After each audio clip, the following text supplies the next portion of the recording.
menu. Okay.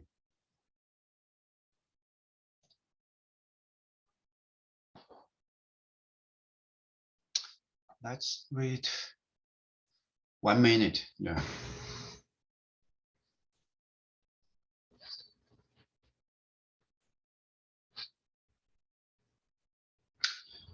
So today, I think I will change the plan. So I was thinking to do conversion ERD to RDM at end of class. But it seems some students do have issue. I received several email about the homework. I also hold office hour and hold additional appointment, talk with student about the question too. So I'm thinking it's better. Let's slow down. So the first session, we will still focus on RDM. Then the second session, we will do normalization. Normalization, I will not go into the conceptual, those very complex stuff. So we will little bit just directly go into how to do normalization, just hand-on part. Yeah. If someone question, you can just unmute yourself, ask me. Hi. Hi, I'm Jamie. Yeah. What question you have? I know. Okay, so you're saying that you're gonna start going over again what we did last week. So I guess my question is, are we gonna have normalization on the exam next week? Because we do, yeah, we do. Okay, so but yeah. I will give you a structure, how to do normalization. Basically, step 1, what you should do. Step 2, Okay. what you should do. So you just remember those steps. Even you make wrong most point, you get most points. Okay, so then I don't have to worry if you don't need to worry about it. So we will not talk about too much about the concept, too many conceptual stuff. Let's directly go into normalization, the procedure. I think that's something can help a lot. If I talk more conceptual, you certainly will be lost. Also, next week, I'm thinking next week, the exam, we will have around one hour for, let's go into the logistic I will talk about. So homework 2, I already released. So I have 2 questions, but this time you won't have so much long time to finish. So please submit on March 7th, today is 3rd. So you have 4 days to finish this one. You have 4 days. Because I really want to give you answer before our exam, so you can have a look. So normalization is a small step in the design.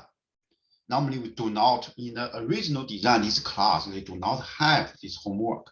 That's I added later. I do believe we need some exercise before exam in case you cannot answer it. That's a kind of issue. Because for every week, we only have 1 topic, you see. We have a very tight schedule. Every week I have a new topic.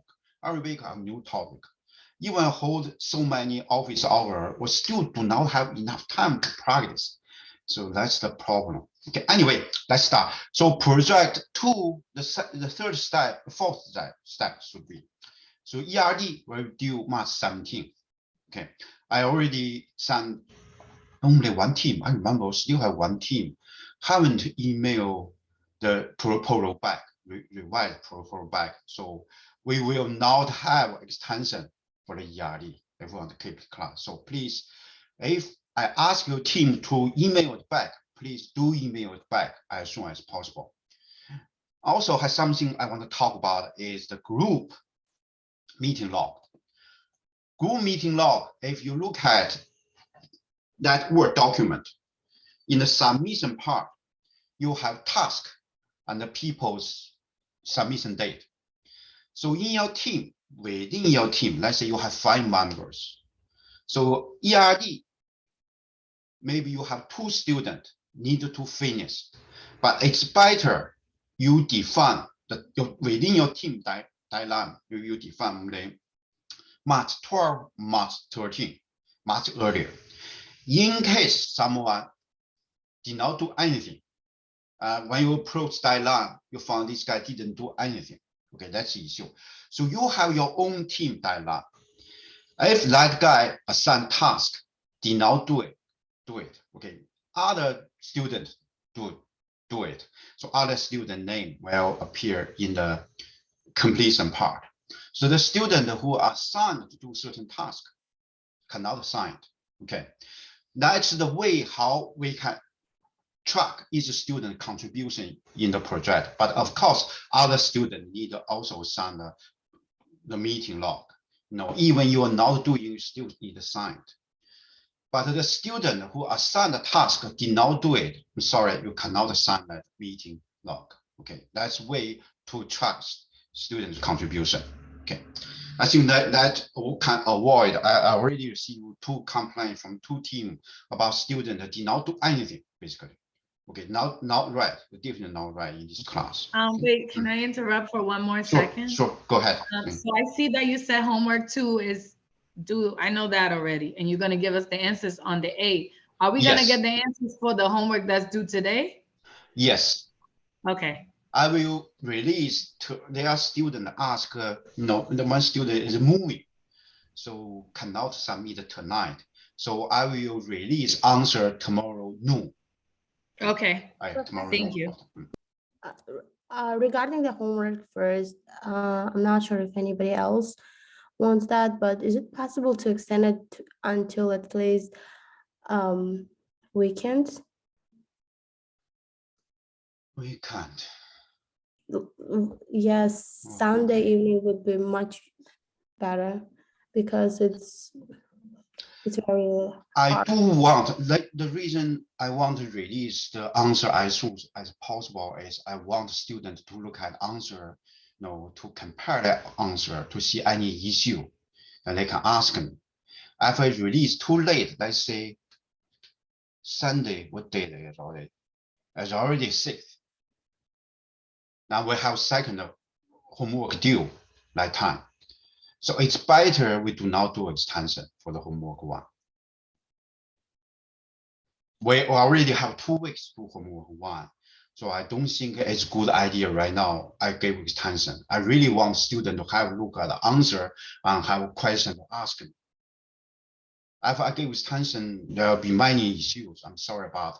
So this one, I just cannot do it. Yeah. Okay, how about the other question? Okay. Professor, sorry, question. For the exam 1, is there a way that we could have more time? Because for the homework, they require a lot of time. And if the homework is the same as the exam, no, you will need more time.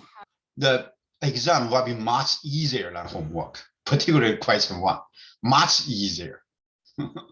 So the exam, basically you have for at most 5 sentences only. Then you draw Yagi. So that most sentence, very short sentence. Not so ambiguous as homework. Homework you can check, like I see how many words you have. So many things, talk about so many things. In the exam, you won't have that kind of question. You won't have. Why I gave 2 weeks for homework? Because I want for 2 weeks to do a more difficult questions. So in one exam, you look at, oh, so easy. Okay, you want to have this issue in the exam. Should be fun. Also, in case the class, does not do a good job, I told already, we have curve. Certainly we have curve. I can curve many times. First exam, second exam, third exam, even the final. After everything aggregate together, I can still curve the whole class. That's not an issue at time.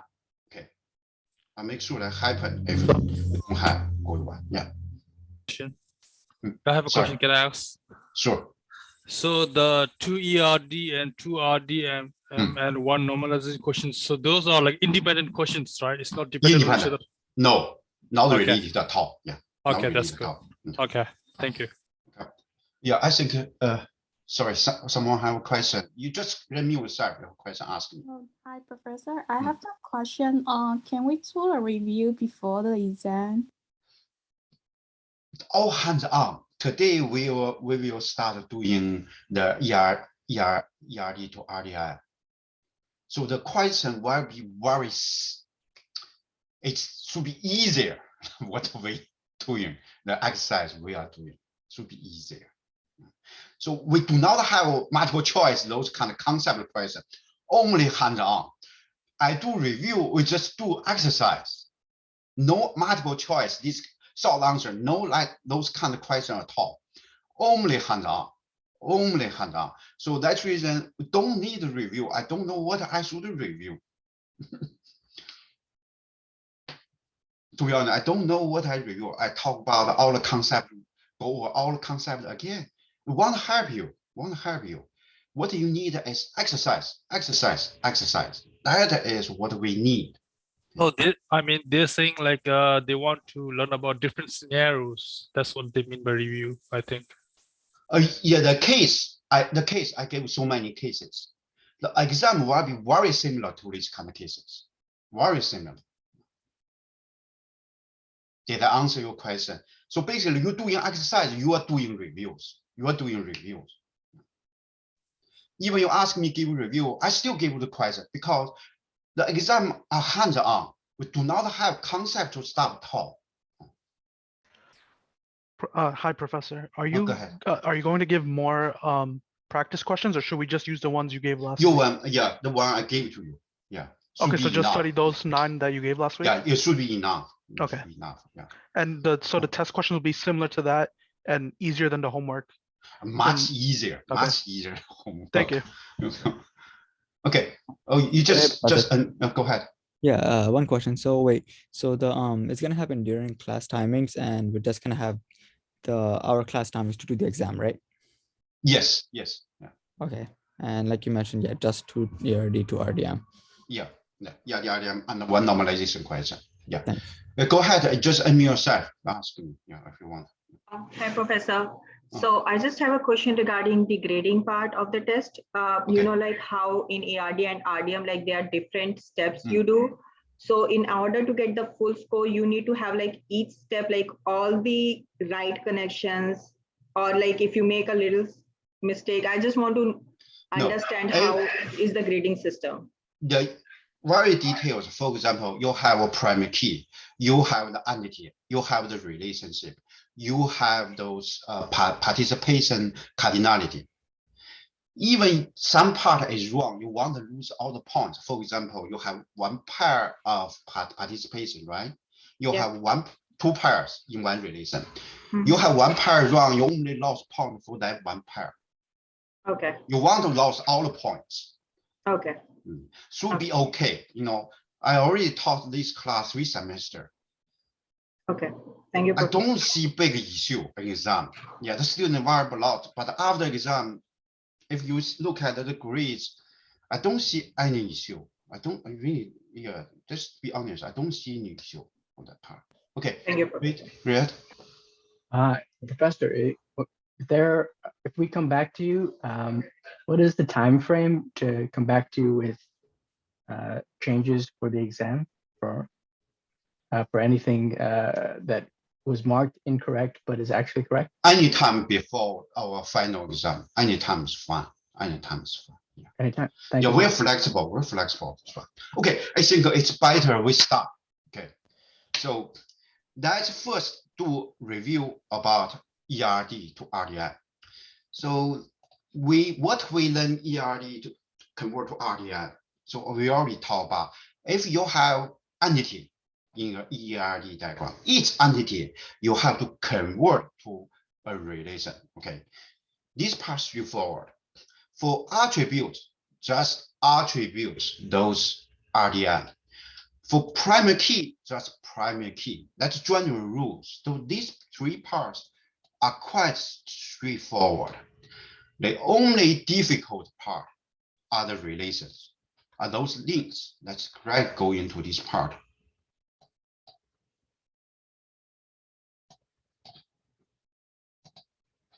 Okay. Most difficult part, just those links. How can you show those links between 2 entities? That's the difficult part, what we're trying to do. So let's start. Now, that's what a review is. Let's start first talking about. Okay.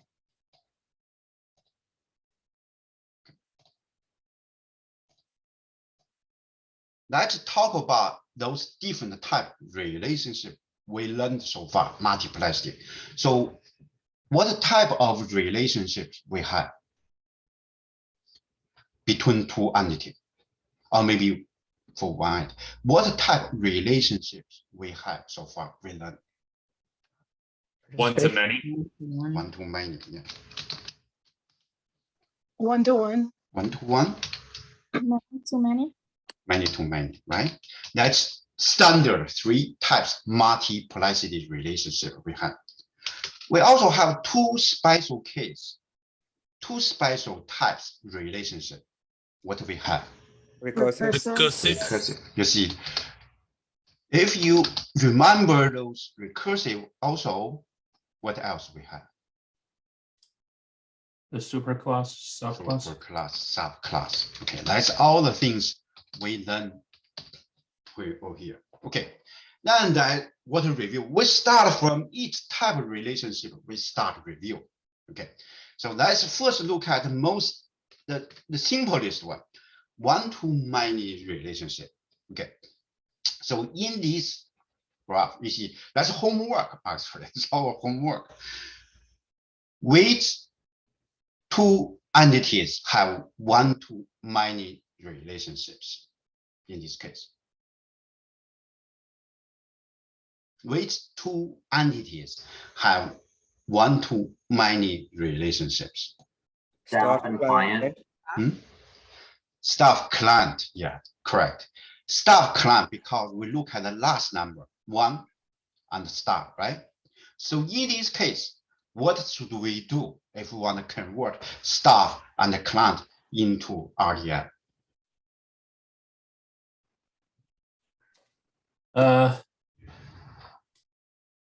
You take the foreign key from the client entity, which would be the primary key. So the entity would be staff number and client number.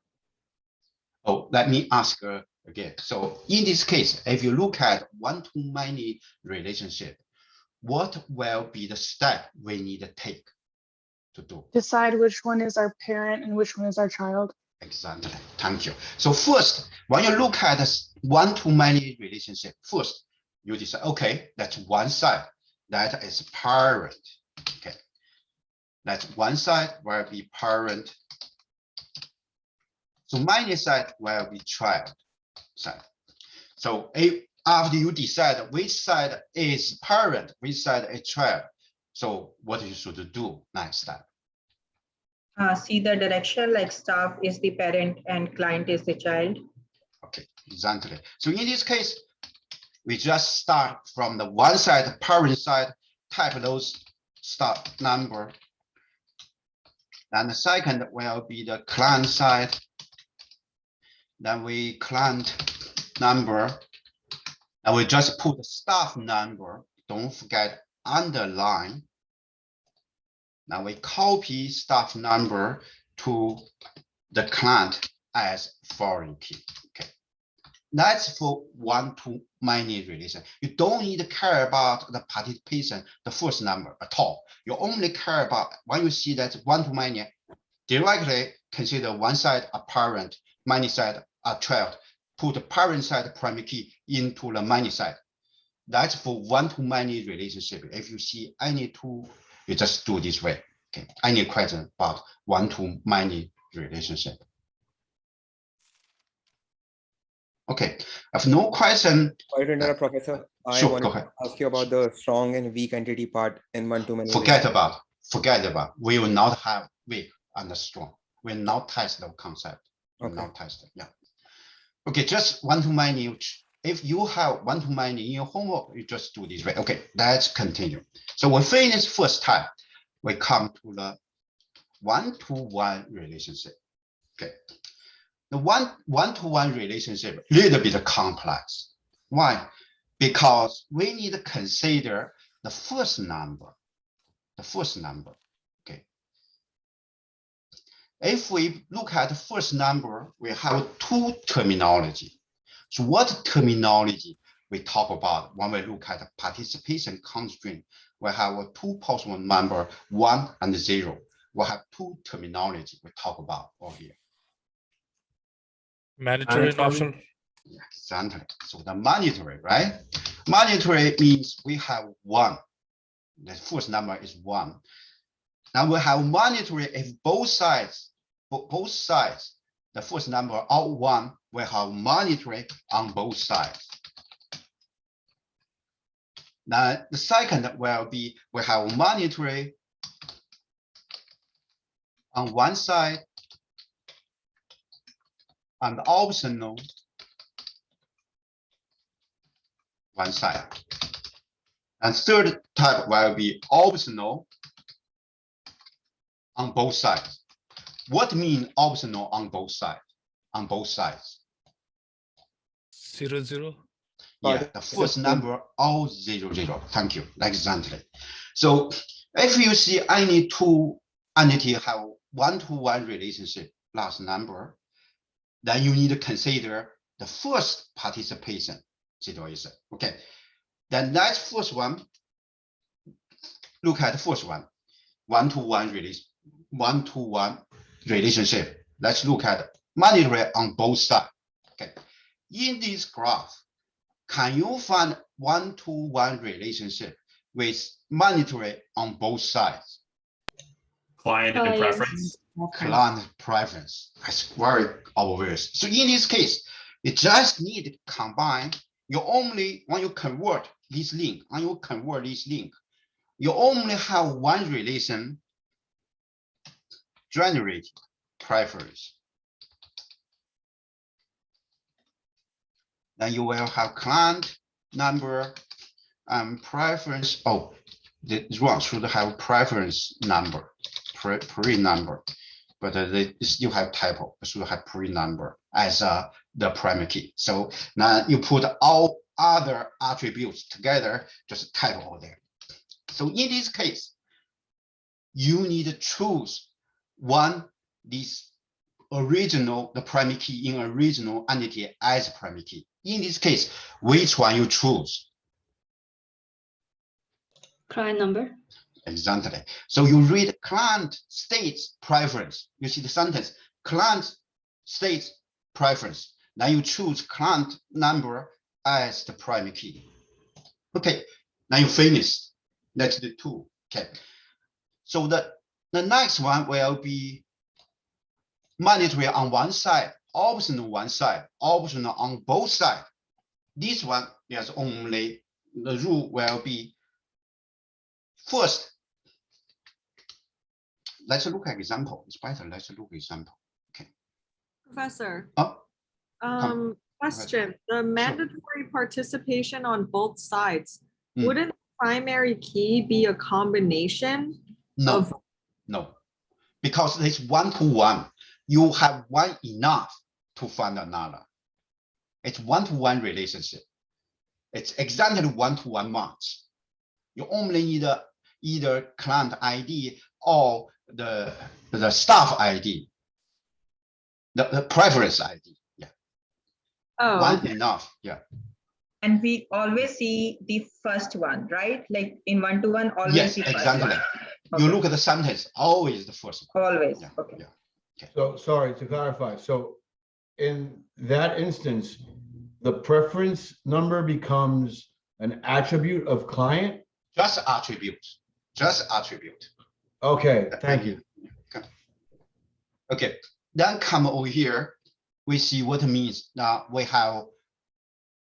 So what we have 1 and 0. We have monetary, optional, right? And this one we have optional, now 0. So these two follow the same way to convert. So which way? If we have monetary one side and optional one side, what are the rules we need to convert? We need to find the parent and the child entity first. Exactly, just same as one-to-many relationship, right? So which side is parent? Mandatory one.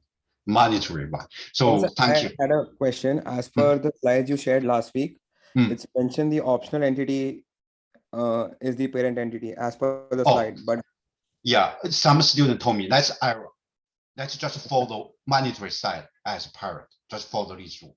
Yeah, just follow this rule. So there's an error in the homework, right? Yeah, because I saw like the 0 comes first and the 1 is for the child. in your ERD diagram for the recursive relationship? Recursive, we don't need a. Because you put 0 first and then 1, and then you show the arrow. Have you realized that or no? No? I didn't realize there's an arrow. Because you're saying like the mandatory, the 1 should come earlier, right? For parent, and for child, it should be 0. Is that correct? Yes. But in your homework, you wrote 0 first, and then for child is 1. Well, I put the first 0. Yeah, and then you show the arrow, and that's why we are confused. But I still wrote the one side mandatory. That's the. I think the homework is the staff supervise back, right? No, you wrote the other way around. You wrote 0, 1, and then 1, 5. Not this one, the other one. The homework, I mean, question number 2. Okay. But still, it's a one side mandatory, right? Because there's no option. No option. What I mean? Sorry, I'm a little bit lost. No. Can you go back to homework 2? I can show you if you want later on, I guess. We can look at later. Yeah. Okay. But anyway, if you have this, let me think about what your question is. So here you're saying that parents should be 1, right? Yeah, parents should be the and child should be 0. And well, child should be 0. Child but in your example for ERD to RMD conversion, you wrote 0 first and 1 later on for child. Oh, that's not important. That's not important. That's not the issue for the recurrent. That's not the issue. Oh, so it's exception. Yeah, a recursive we will see later. Let's review recursive later. Yeah. Okay. That's different. Okay. But anyway, if you have these kind of cases, we just need to do parent staff. Yeah. And we have staff number. Now we have a child will be the car, will be car. We have vehicle number. Now in the case, we put a parent side there as a foreign key. Just put over there. Okay. So in this case, if we have mandatory one side, optional one side, just take the mandatory side, put as foreign key. So if you have optional, you will do the same thing. Okay, optional, you just follow the same process. You still create these two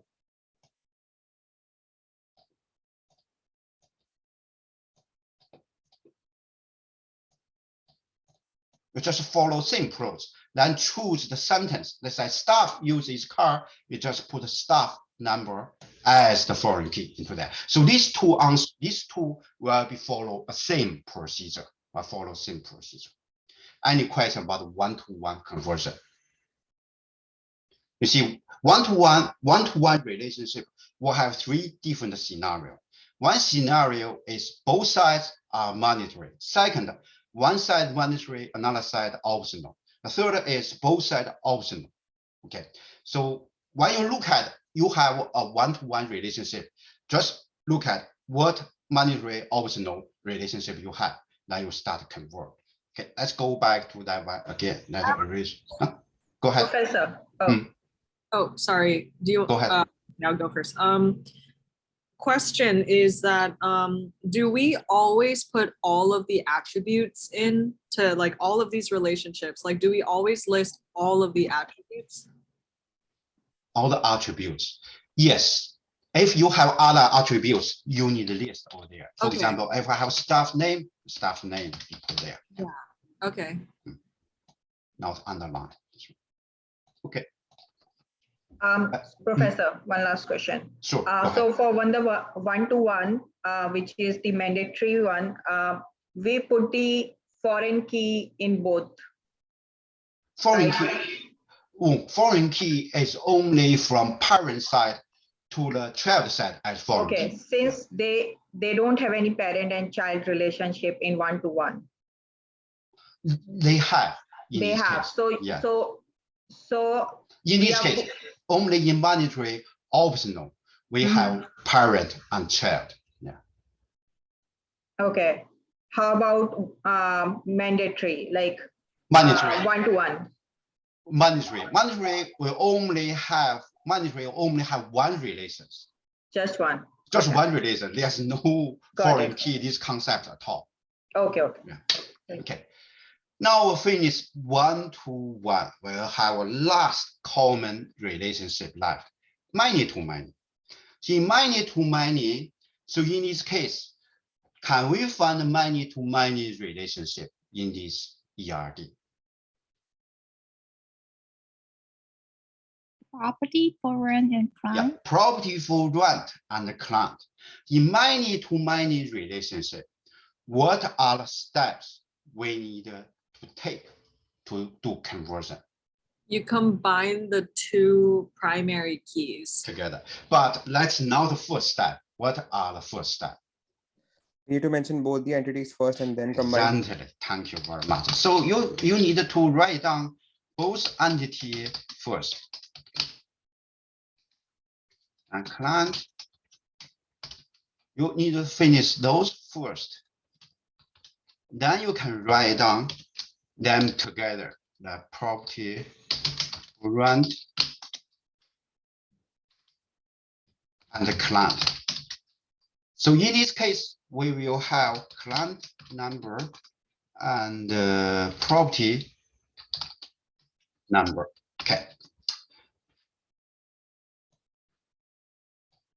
In this case, and you underline, what does it mean in this case? Composite primary key. Composite primary key. Okay. Do we have foreign key in this case? Yes, Yeah, which are foreign key? they both are. Both are, yeah, thank you. So basically, client number part of primary key will be foreign key refer to client relation. The property number is a foreign key refer to the relation property for rent. Okay, that is many to many relationship. Okay, any question about many to many relationship? Professor, can you put that back so I could just see? Sorry, you went to.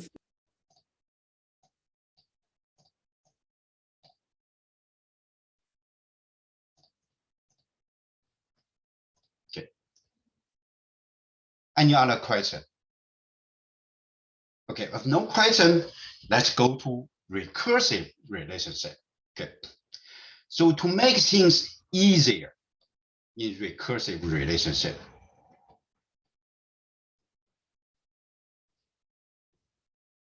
okay, make things easier. If, for example, we have recursive relationship, let's only follow one rule. Okay, let's only follow one rule. Don't care about those mandatory or optional. Just follow one rule. Copy the primary key and paste there. Rename it. You put a parent in front underscore. Then you only use parent original primary key as primary key. You only create one relation. Okay, that's only requirement. So if you see any recursive relationship, if you see it in the exam, you just create one relation. In one relation, copy the primary key, make duplicate, rename it as foreign key. That's enough. Okay, that's enough for recursive relationship. Go ahead. There. Sorry, I guess I forgot to mute myself. So when you're actually writing out the relation for the recursive, do you always have to rename it as like parent, or is there anything else you can rename it? Yes, you already write this way. It's kind of standard de facto approach. Yeah. Okay, thank you. Okay. I have another question, Professor. Sure, go ahead. So then you will have two entities, right? Named part, and one would be par ID with par and par ID, and the other one would just be par ID with description. No, you only have one relation. Only one relation in this case. Only one relation. Okay. Yeah. You only, so in recursive relationship, that's standardized before exam. You only create one relation. then copy the primary key, duplicate, and rename as parent the duplicate primary key. Then you will have this one conversion for the recursive relationship. You just remember this rule enough in the exam. Professor, so what does description mean?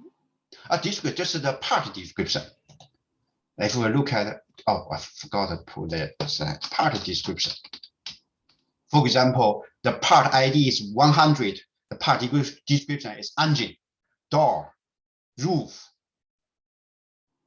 Okay, Yeah. thank you. Like you have product ID, product 1000, product description, just PC computer description. Yeah. Any other question about the Yeah, I'm recursive? sorry. So going back to, we're doing a recursive relationship here, and we had staff supervises staff.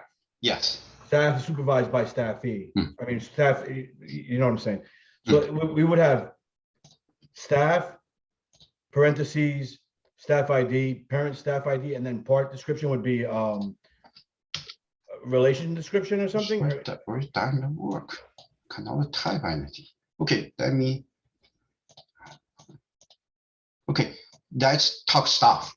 If you have to remember staff. I think the next slide is yes, staff. Okay, that's staff. So in this case, how can we convert? I'm guessing we would have staff, then parentheses, and then you would have I guess staff ID. Staff ID, yeah. Phone number, yeah. And then parent staff ID.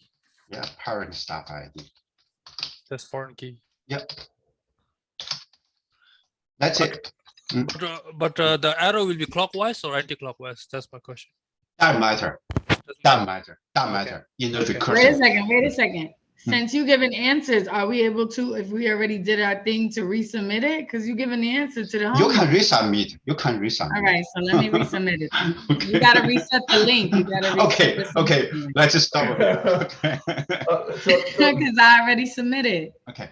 So no, any question about the recursive relationship? But most recursive, actually, you're doing this way. So I think make things easier. Just follow this one. Do we not put the description in the? We don't have these attributes, right? We don't have right I now. have a question. So what if the staff entity has multiple attributes in it? Do we? If you have, let's say, over here, you have a staff name, staff phone number, address, you just put their staff name, you just type over there. But you don't have to duplicate it for the parent. You don't need it. Okay, just one time. You only duplicate the primary key. That's the thing you duplicate. The only thing you duplicate. Okay, so for this relationship, the primary key is only the step ID. Parent step ID is not the one. It's foreign key, right? No, that's a foreign key. You consider Got it. it foreign Thank key. you. Yeah. Okay. So I'm sorry. My confusion comes in from the fact that let's say staff ID. I would say staff as its own relation. Staff ID. And then I would create a new relation where it's like either supervisor or supervisee. And in that relation, I would have staff ID and then parent staff ID.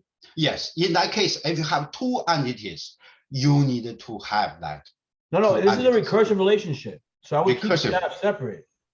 You don't need in the exam. Don't need. Okay. Don't need. Just create because one. It's wait, you're saying you don't need it, just to clarify, because I already submitted this. You don't need it because it's only one entity, which is just staff. one entity enough. One entity enough. Yeah. Okay. I think we can proceed, right? We have last special case we haven't reviewed yet. Sorry, so we don't need to consider whether or not it's mandatory or optional? Don't need to consider. Don't need to consider in exam. Don't need to consider. Okay. Don't need to consider. Okay, any other question? Okay, if no question, let's first do some practice. Let's do one practice. Okay, that is the case, first case. Let's spend 3 minutes based on Yeah. First, let me talk about if you have multiple entities, where you start. Okay. Let's say no matter how many entities over here, and let's say you have 10 entities, 12 entities, you always start looking at the entity only have one link, one side linked. You do not look at the entity have multiple links. That's not the first entity you should consider. You always look at entity that only have one side link. Okay, in this case, staff, parking lot, that's the first you need to consider, right? When you do conversion, that's the first two you need to convert. You always follow this step.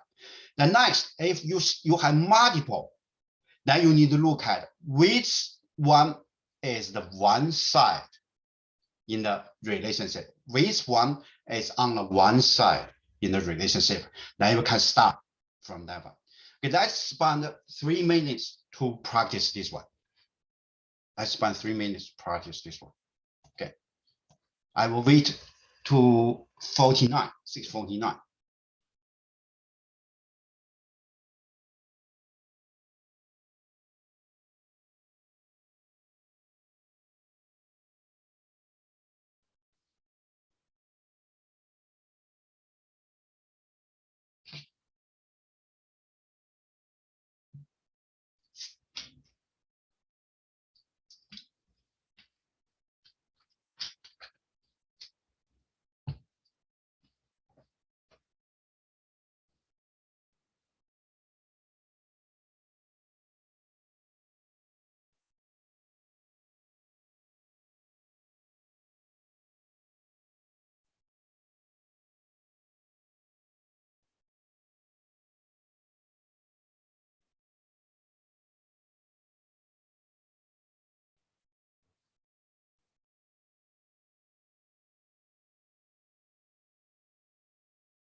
Do you need more time?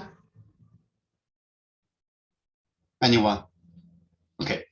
So in this case, we see those two only have one side linked. Now we look at which side one side. Okay, that's one. That's also one. Okay, doesn't matter which one we start. So we start typing start number. Now we type a parking lot. And parking lot name. Okay. Then we come to the middle part. The middle part, in this case, we first have space number. Okay. Then how many links we have? We have 2 links. 1 link, 2 link. Let's first look at the link between staff and space. What type of relationship we have between staff and the space? 1-to-1. 1-to-1. And both sides are optional, right? Both sides are optional. Remember, 1-to-1, we found the 1-to-1, and okay, then we have 3 different scenarios. So in this case, we have both sides are optional. Now we just look at staff use space. So what should I do in this case? Take a Professor, are copy we- of the. oh, Sorry. Go ahead. Go ahead. Are You we could taking take a- staff? Sorry. Staff number, yeah, just copy the staff number. I Because think you it has understand. more attributes. That is why we're taking it first, just because it has more attributes than space. No, no, it's not about how many attributes. It's And not you have mentioned in mean- your slides, optional on both sides, you need to take the entity which has more attributes. No, that's not the rule. Our rule is you follow the direction. Staff uses space. Okay. It has nothing to do with how many attributes you have. It's follow this case. We just follow staff number, put there, okay, as a foreign key. Let's go underline. Always remember underline. Okay.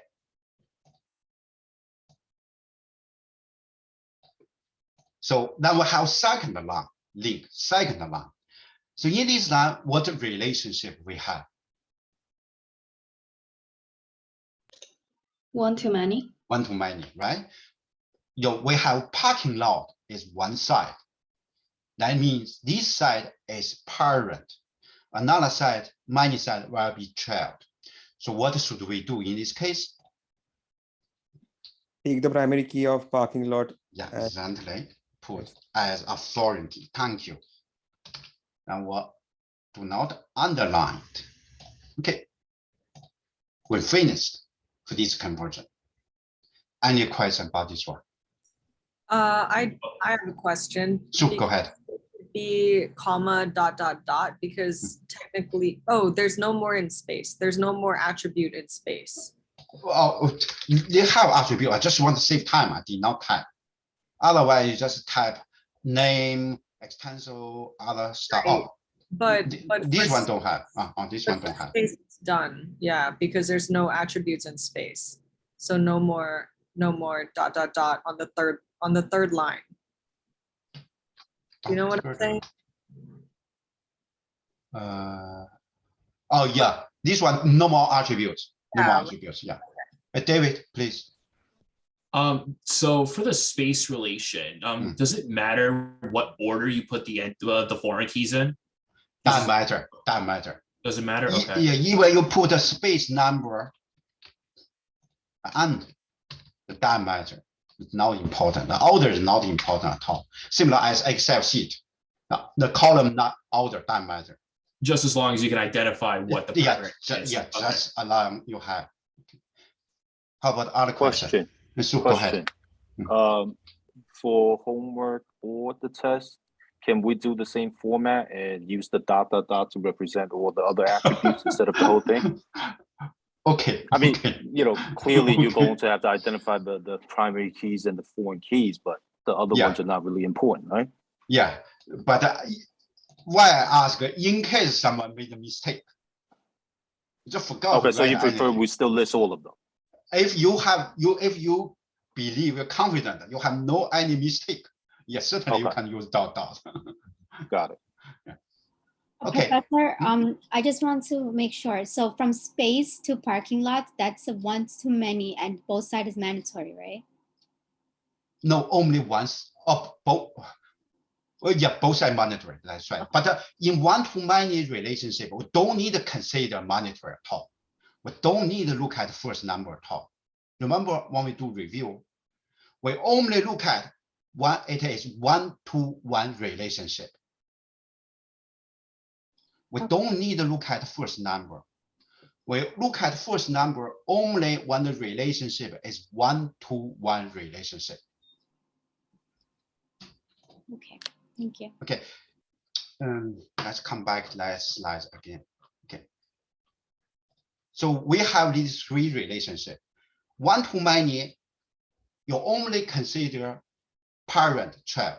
Don't need to consider the first number at all. One-to-one relationship, you need to consider three different situations, right? Mandatory both sides, mandatory one side, or optional both sides. Many-to-many, don't need to consider mandatory optional. Just create a third. Recursive don't need to consider.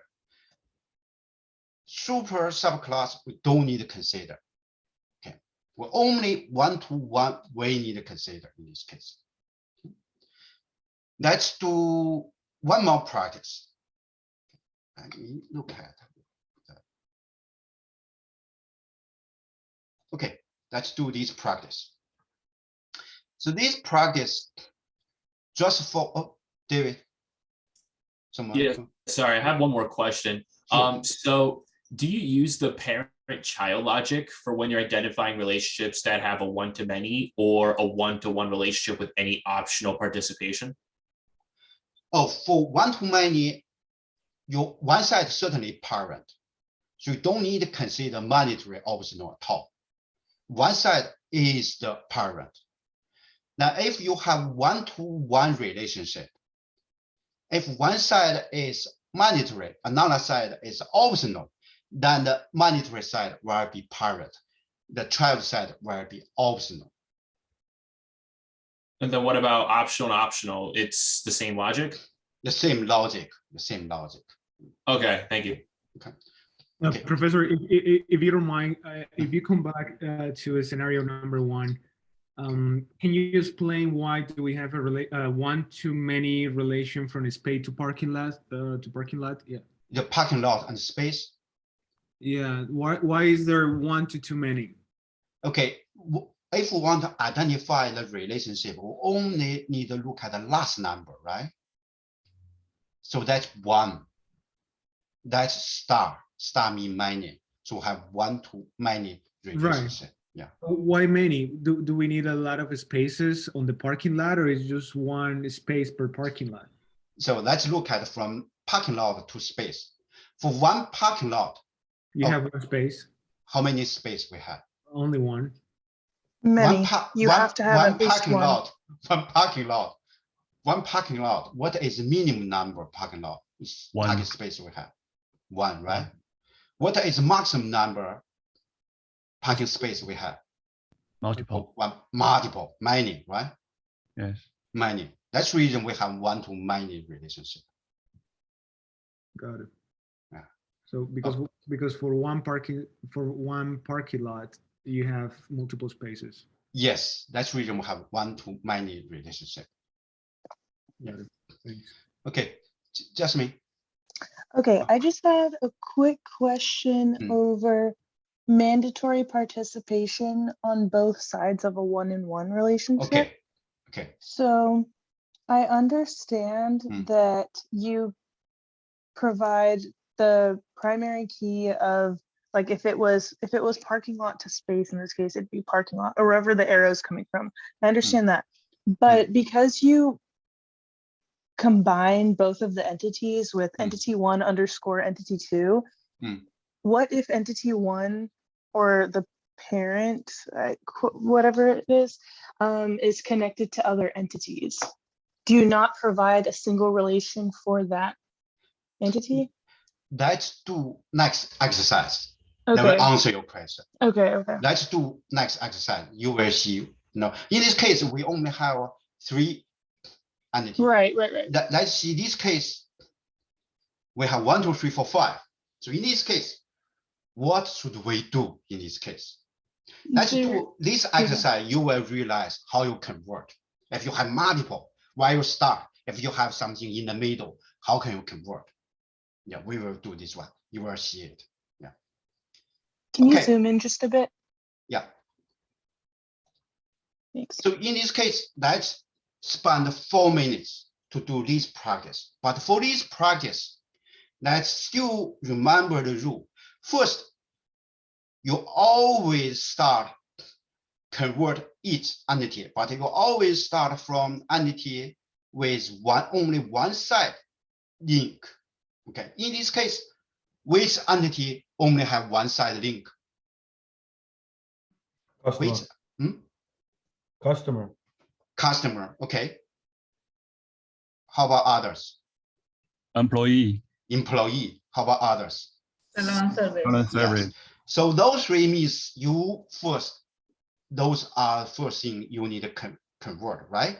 But they look at they all one side. You see the all one side, the last number all one. Okay, certainly you can convert them first. Let's start doing this one.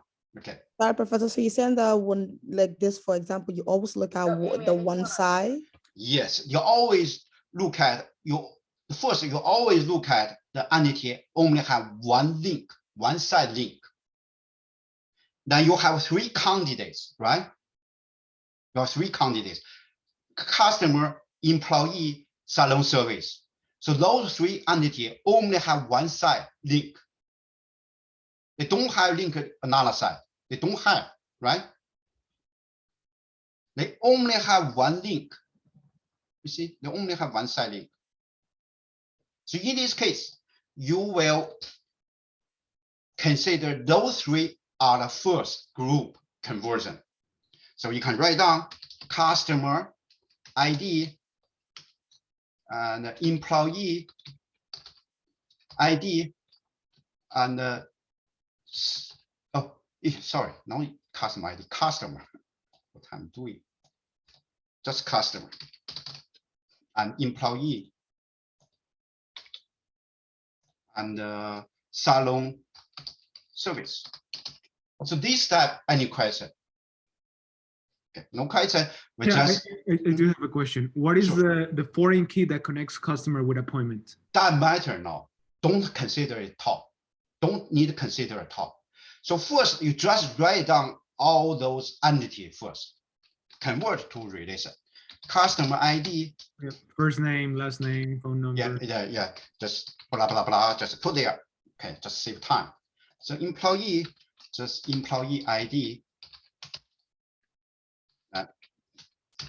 Then salon service ID. Okay. Underline. Don't forget underline. Always underline.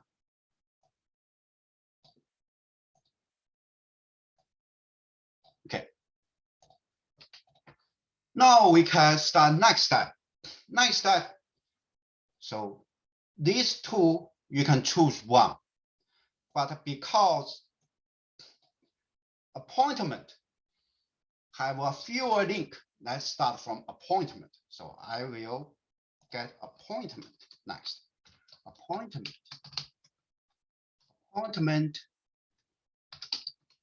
ID and appointment date and appointment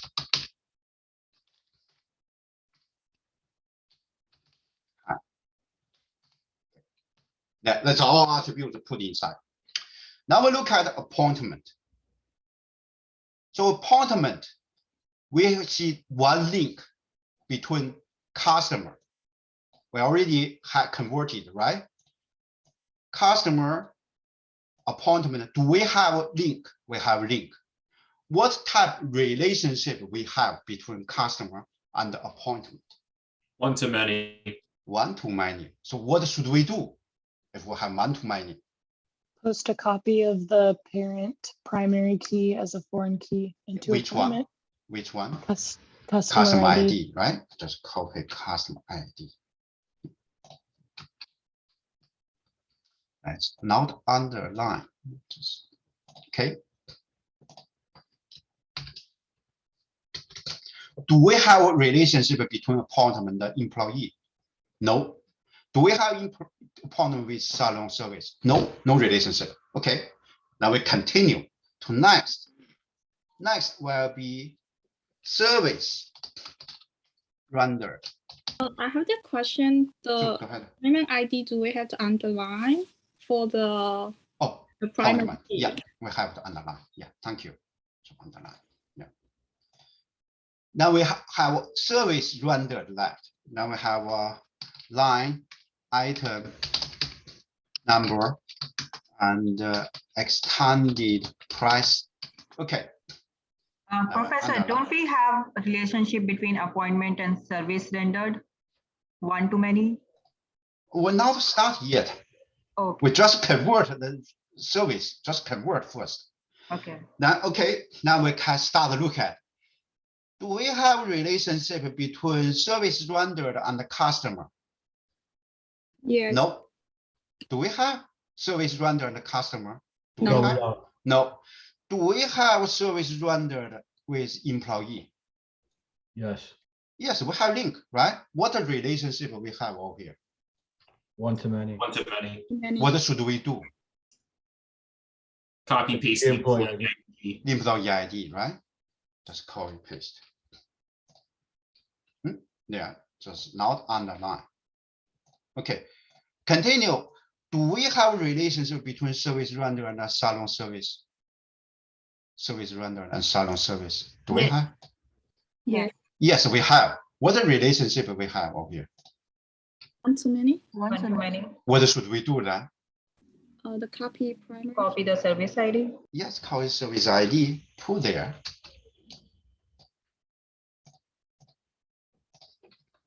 Do we have a relationship between service rendered and appointment?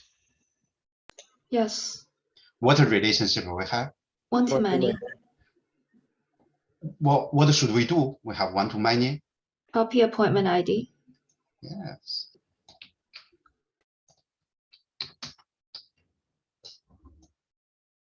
Do we have any entity left in the graph? Negative. No, no more left. No, finished. You see the step. So you don't need to consider what the relationship they have. Don't need to consider at all at the beginning. Just remember, find the entity only have one link. Put there first, finish. Then start trace the second link with the fewer link, put that one there. Then after you put, you start looking at is appointment has any relation with customer? Yes, we have. Then what the relation? One-to-many. Copy, paste. Do we have relation between appointment and the employee? No. Do we have appointment with salon service? No. Okay, forget. Now continue. Okay, we have another entity. We convert. Now we look at, okay, this entity, do we have relation with customer? No. Employee? Yes. Salon service? Yes. Appointment? Yes. Finished. Did you get this procedure? So I guess in exam, if you write like this, then the primary key and primary key and the foreign key is understandable, right? Yes. So you don't have to specifically mention. Yeah, you don't need first just look at, okay, I have 10 entity. So I look at, okay, this guy, how many link? This guy, no, do not look at that way. We'll be confused. You just look at the guy who only have one link. Then start from there, write down. Now you go into the guy who have fewer links. Okay, this guy have fewer links. Okay, I start this one and finish. I look at all the previous guy. Do I have link? If no link, continue with next entity. If no link, continue with next entity. Using this way, you don't have any issue. You want to make a mistake, you follow this approach. Do you want to do more exercise? Yes, please. Okay. Professor, are we missing line item number in the appointment? Then item. Because it's one-to-many relationship between appointment and service rendered.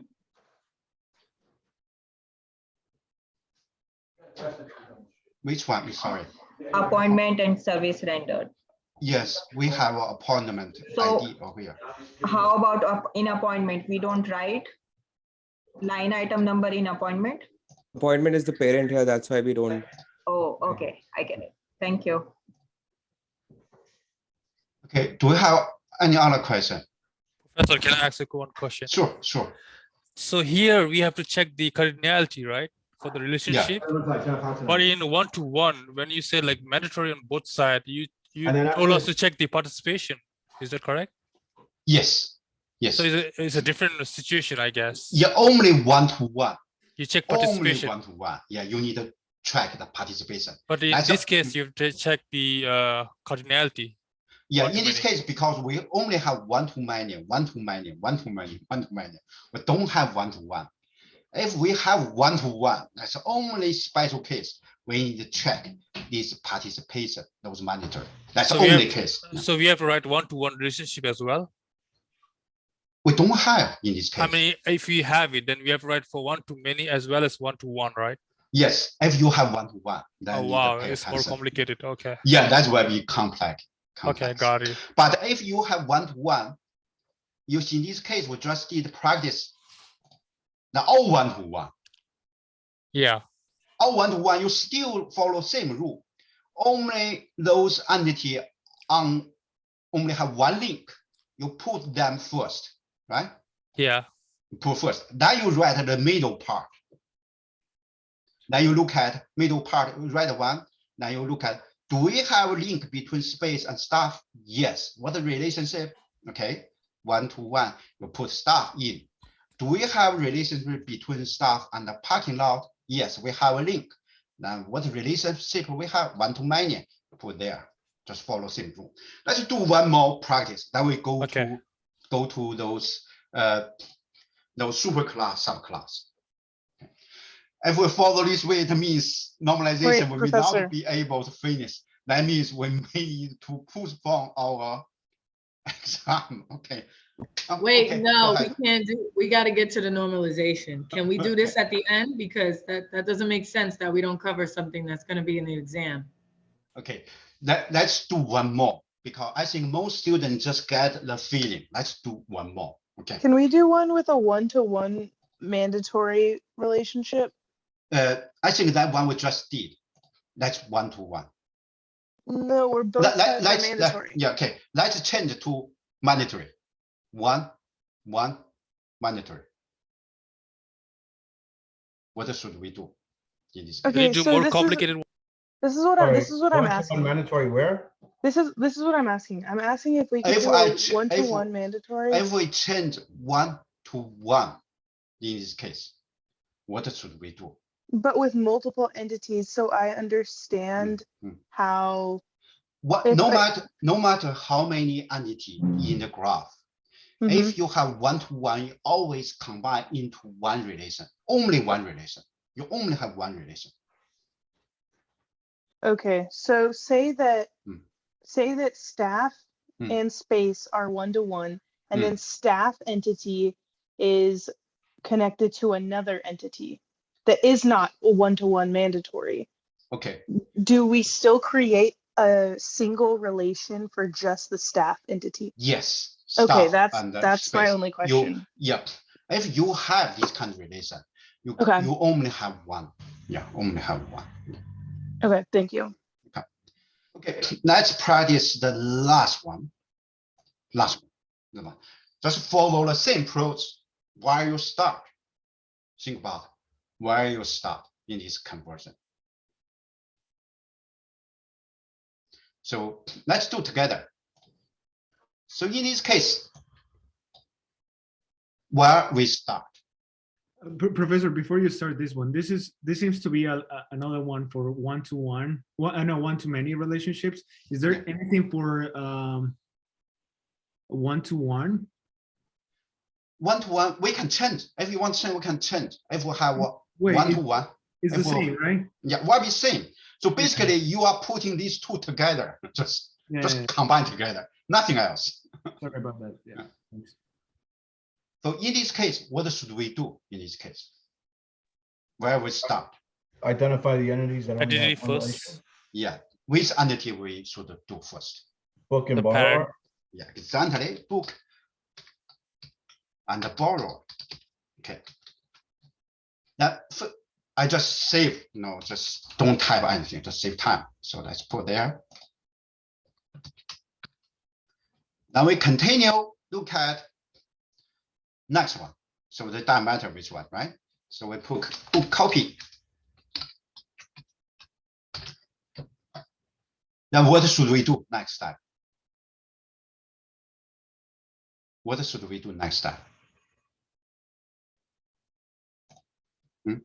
Bring the foreign key from book. You just look at, is book copy linked to book? Yes, link. What the relationship we have? We have one-to-many. Just book. as Bn. We copy, put into copy. Okay.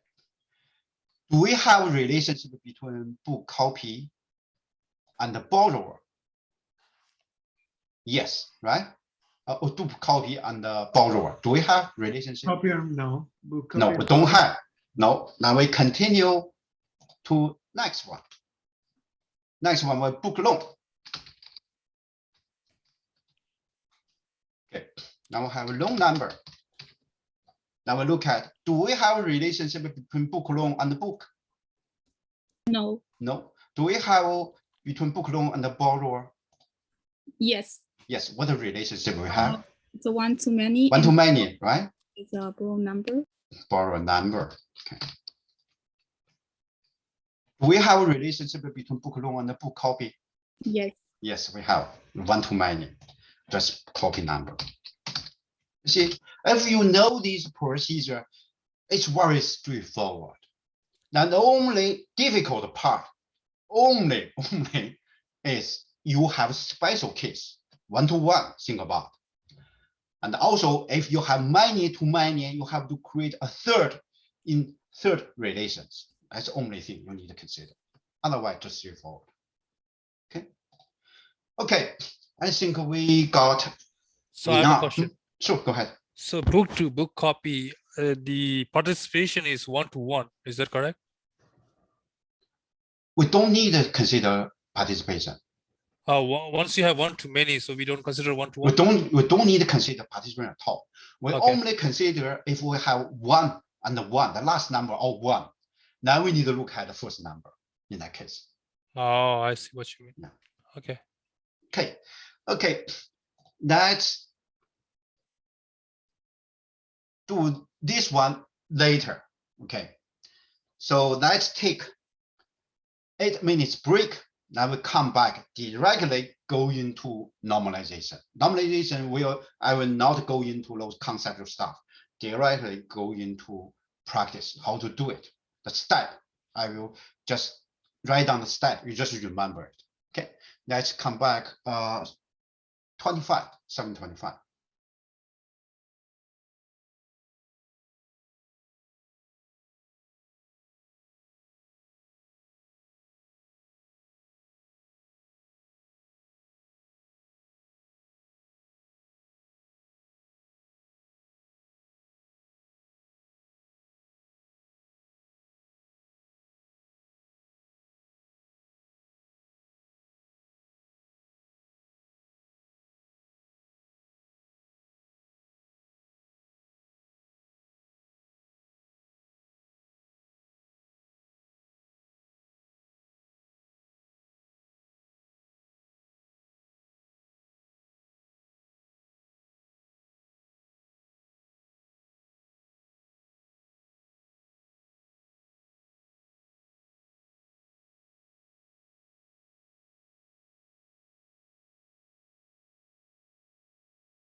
Okay, so we will start our last topic in design. So this is called normalization.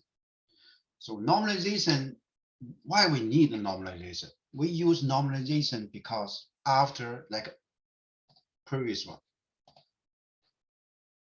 So in this case, we have so many different entity converted to relation. But in case someone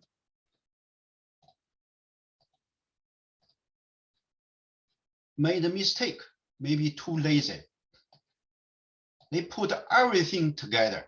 Okay, they put maybe they rename as company. They put everything like a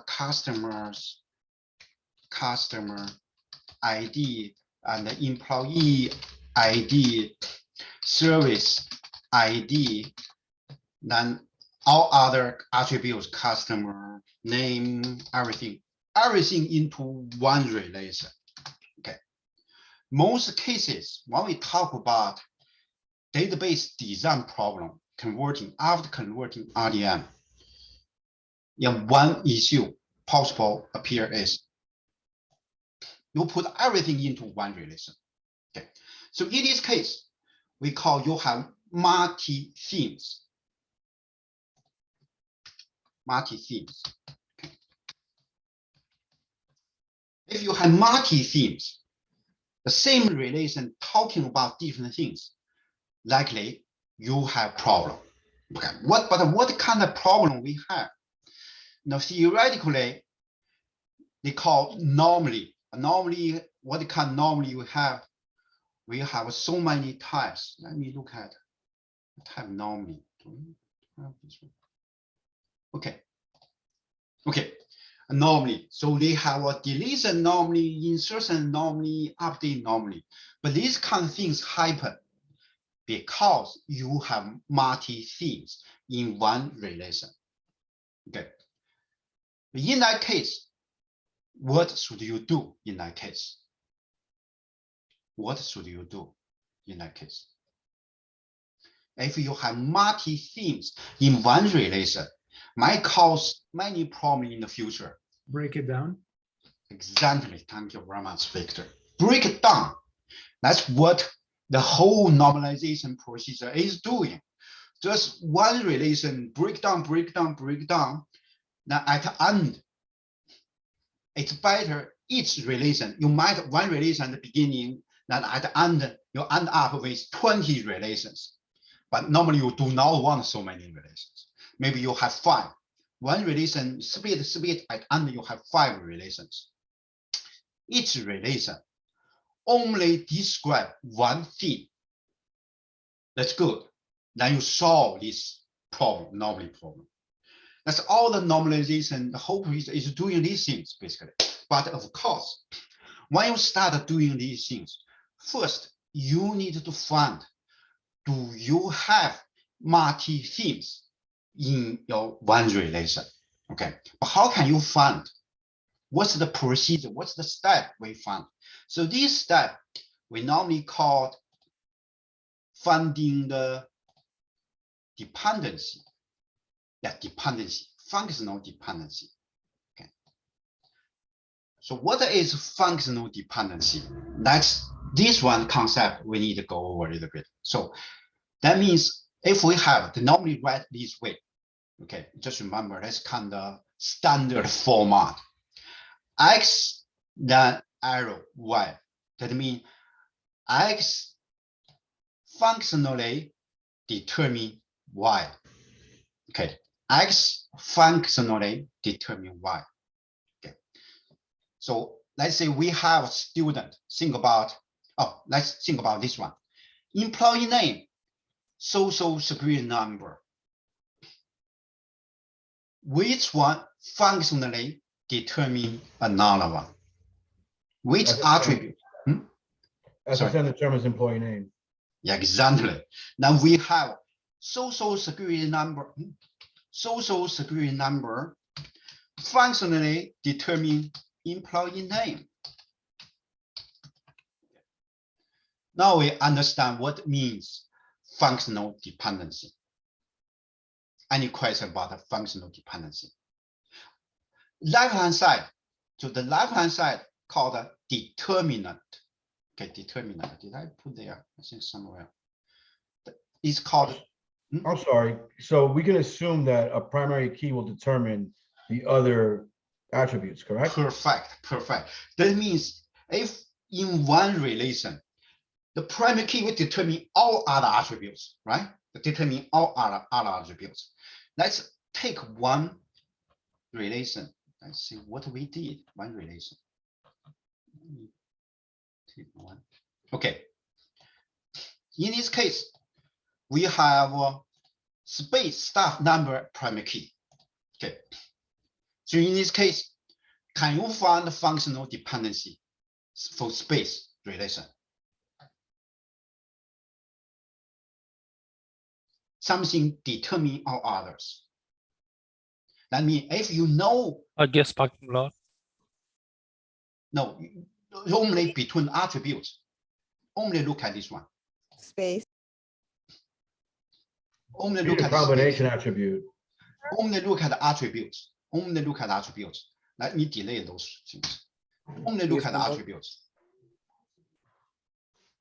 Only look at between attributes. Can we find any determinant can determine other things? That means staff number. Staff number. Okay. Staff number can determine because staff number is the primary key. Primary key always determine other attributes. Oh, here the primary key is space number, isn't it? Staff number. Oh yeah, space number. Sorry. Yeah, you put it to the yeah, space number. Space number. Yeah, space number. Hey, Professor, now you have two space numbers in space. Oh, they just put a. That should be the staff number. Staff number. Yeah. Oh, I remember. One student asked me the sequence order. Is order important or not? I just turn the order. Okay, that's the reason we have. Okay, that's staff number. Yeah. Okay. So what does determine means? Let's using plain English to say. That means if you know the space number, any specific space number, 100% in this sample table, you know which parking lot name, you know the space number. Oh, it's staff number. Okay. That's called determinant. It means if you know space number in the space relation, you will know the parking lot name. You will 100% can find unique parking lot name. You can find unique the staff number. That means determinant. Okay. If you know one space number, you certainly know the parking lot name and the staff number. Can we find other functional dependency between other attributes? No, we only have three. Can we find functional dependency between parking lot name and the staff number? Yeah, parking lot name. Can parking determines the staff, like which staff has a parking lot name? Let me write down. Let's discuss this one. Let's assume first. Let's assume if we know parking lot name, can we find the unique, a single unique staff number? No. Not without space name number. You just cannot find. You have parking lot name. Maybe you have 100 staff or park on the same parking lot. So which staff you're talking about? You have no idea. You cannot uniquely identify staff. Can you? If you know parking lot name, can you uniquely identify the staff number? No, you cannot. So that not deter functional dependency relationship. So if you say something functional determine other things, that means using, so a single case can uniquely identify any attribute. But in this case, if we know the space number, certainly we can uniquely identify which parking lot name, uniquely identify which stop using this parking lot, this parking space. Okay, that's functional dependency. Any question? So this is the most important concept for normalization. The rest will be much easier. Okay, let's come back to our slides. Okay, that's the first concept we need to understand. Too fast. Okay, functional dependency, we understand, then we start doing normalization.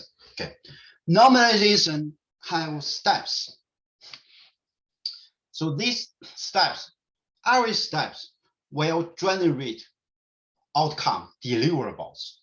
Then we give name. We call first normal form the first step you have. Then second step you will have second normal form. The third step have third normal form. We have BCNF. We have fourth normal form, fifth normal form. In this class, we stop over here. We do not study fourth normal form, do not study fifth normal form, do not study the DKNF. That's not what we should study. Okay, we only study those 1, 2, 3, and B, C, and 5. Okay, so what does one first normal form mean? There's definition, also condition. So the relation need to satisfy, then we can have first normal form.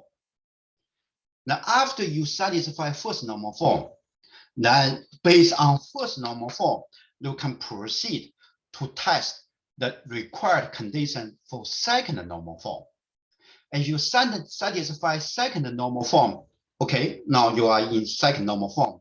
Now you can further to check third normal form condition. Is the relation satisfied or not? If satisfied, you will have third normal form. Now, if you have third normal form, continue to check BCNF condition. If you satisfy, you will have BCNF, you finish normalization. But why we do normalization is because most cases, when we get to second normal form, it does not satisfy the requirement that satisfy those second normal form, those requirement. Doesn't satisfy. Now we need to do normalization, need to split again. Now we split. Now we create many from one relation, create multiple relation. Now most likely we will satisfy second normal form requirement. Now for each split relation, we will continue check third normal form requirement. That is the procedure. So this form accumulative. You have to have first normal form, then you can have second normal form, third normal form, BCNF. So you have to start from the beginning. Okay. So what are those requirements for each normal form? Okay. Then let's look at. Okay. A little bit slow. Okay. That's the condition for, let me look at the first normal form. Okay. So condition for first normal form is each attribute value must be single value. Okay. Normally the table you will see, they already satisfied. Second, all values for a given attribute must be the same type, same data type. So if this table attributes company, the string, they're all strings. Okay. Most table, the data you get, 100% will satisfy. Okay. In company, they want to have the same column, have different data type, some number, some are string. Normally you want to find. That means the data, your company, the data scientists, they processing data, they made a mistake. You want to have. Okay. Each attribute name must be unique. Okay. You do not have duplicate column name, attribute name. Okay, most satisfied. So the other attribute insignificant don't matter. So these two, those one don't need to look at. No two rows no any two rows are duplicate. Yes, certainly. We do not want the data duplicate. We do not have any two rows are totally the same. You just take up too much space. Okay.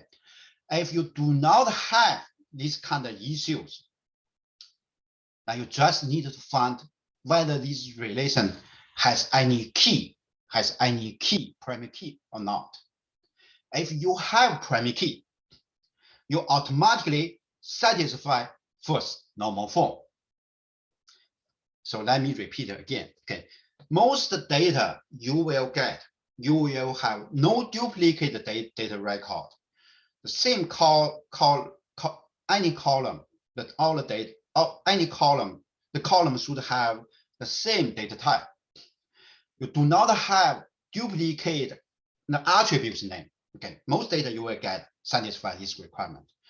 And the last requirement for first normal form will be, does this relation have any primary key? If it does, okay, you automatically satisfy first normal form. Okay, then let's look at one example. So in this case, we have stock relation. So how many attributes we have? We have company, symbol, headquarters, date, closing price. Okay. Now I gave you some sample values. So the company, we have Microsoft, the first row, that's the first row data. We have Microsoft, second row Microsoft, third row Microsoft, Oracle. Okay. The sample, we have that's stock takers, basically. We can say ticker better is sample data. Okay, using sample. Okay. Sample. Okay. So that's all sample data. So in this case, we certainly satisfy all the requirement. No duplicate record. Then no column have the same name. Each column have the same data type. Okay, all satisfied. The last requirement is, do we have primary key? We haven't defined yet. Okay, that means it does not satisfy first normal form.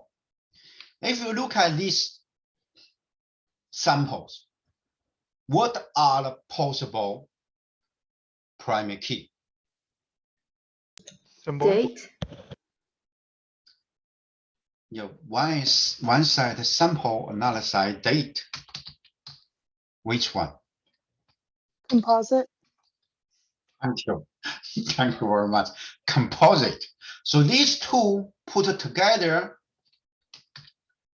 is composite key. Now we identify the key, we automatically satisfy first normal form. Any question about the condition for first normal form? You just need to identify the key, then you satisfy first normal form. If the key I already gave to you, let's say I already gave to you in this case. If I already gave to you, then you just list these two together.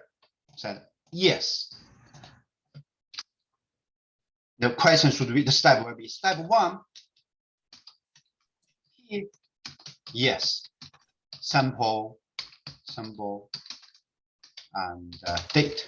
Okay. Then first normal form satisfied. Okay. Professor, quick question. Sure, go ahead. Can it be company date or it has to be symbol? Company date. You can. Okay. But in most cases, if you look at the Wall Street, they always use sample in the database. Yes. Yeah. Okay. All right. Got it. Thank you. But you can, yeah, you are right. You can use it. Yeah. Okay. But there's one problem is if you use company, you might have, can we have duplicate company name? I'm not sure. But anyway, let's use a simple. If in case we have duplicate company name, then you're in trouble, right? Same company name, same date. No. But it's the same thing with the symbol, Professor. Like company name is symbol is just a short form of that. So the chances of duplicacy is still there. Still there, right? So that's the reason we use sample and date. Yeah, it's better to use sample date. Okay. I just Dave, question. So for first normal form, all you have to do is just identify what the primary keys are. Yes, exactly. That's all you need to do. Okay. Okay. How about yep, Prandik? Yes. Just curious. Just looking at this table. In this case, you can make the closing price as your primary key, right? Since all of them are unique. No, primary key. That's sample only. Only sample. Okay, think about the whole table. The price, the many stock have same price. So got it. No, the same thing. So this price is not good one. Yeah. A sample date. But yeah, why does it have to be a composite? Isn't symbol enough to be unique? Let's see, Microsoft, you see these two rows data. They all have Microsoft. You cannot uniquely identify which row. That be record 1, right? Record 1, record 2. If I tell you Microsoft, MSF, FT, can you uniquely identify which record we're talking about? We can't. The price, right? Yeah, yeah. So we have to combine sample and the date. These combined, we can uniquely identify each row. Okay. Question. Why can I combine date with price? No, you cannot, because many stock have same price, same day. Like today, I check my stock, they're all same price, all dropped. Okay, so they're all similar now. Okay, any other question? Professor, actually, I do have one. Sure. So for our reply, do we need to underline symbol and date? Yes. Yeah, you need. Yeah, that's right. And Professor, so for the a student asked about the combining the closing price and the symbol. You mentioned how you cannot do that because you might have duplicates for the closing price. Yeah, think about the stock you up down. Sometimes you have the same price. Let's say Apple, 172 today. You might have 172 10 days ago, same price, right? It's not enough to uniquely identify. So, my question is specifically about in this table, the closing price, each price is different, 22.96. So this one only sample. I only put how many rows? 6 rows data. Think about in the stock price, you have tens of millions of rows data. Professor, so how do we know that this is a sample? Oh, you always see sample. You always see sample. Even in your workplace, the data you have always sample. Always sample. You won't have population data. Population data you won't have. You won't have. Yeah. Thank you very much. Okay, Aris. Oh, yeah. My question is, why can't the composite key be, or can the composite key be longer then? Like, can I say company, symbol, and date as the composite key? That's a good question. Okay. Let's review one concept. What is candidate key? What is candidate key? Candidate key is any potential key that can be a primary key, but if you have the company and the symbol, it's kind of redundant because you want to have the least amount of variables in your primary key. Thank you very much. So you basically you define what is candidate key means the minimum set of attributes that can uniquely identify each instance, right? That's our definition. If we put company also part of primary key, is it minimum set? We need minimum set attributes. We can uniquely identify each record. It's not unique, not minimum set, right? Minimum set will be simple and date. That's the reason you don't need a company. I see. Thank you. Okay, Yeah, that's good because we need candidate key later. We need a candidate key. Okay, I think the first step should be clear now. We just need to identify the key. Now, if we identify key, we come to second normal form. What is the requirement for second normal form? The requirement is a relationship is in second normal form if it is free from partial key dependency. Okay, that's a new term, partial key dependency. So what do you mean partial key dependency? Okay, now let's say we have a key. We have a key over here. The key is U and V together convolute the key. Okay. That let me first write down this relation. This relation is U V F. Okay. Now we have UV convolute key. Okay. Now we have UV, the first functional dependency. That's functional dependency. Okay. Surname just FD. Okay. FD is first one. Now we also have a second case, second FD, FD2. You also can determine F. So in this kind of situation, you see the U is U part of the key. Is U part of the key? Yes. Yes, right? That we will have partial key dependency. You have a non-key attribute. So the F is non-key attribute. The U and the V is key attribute, right? Put together.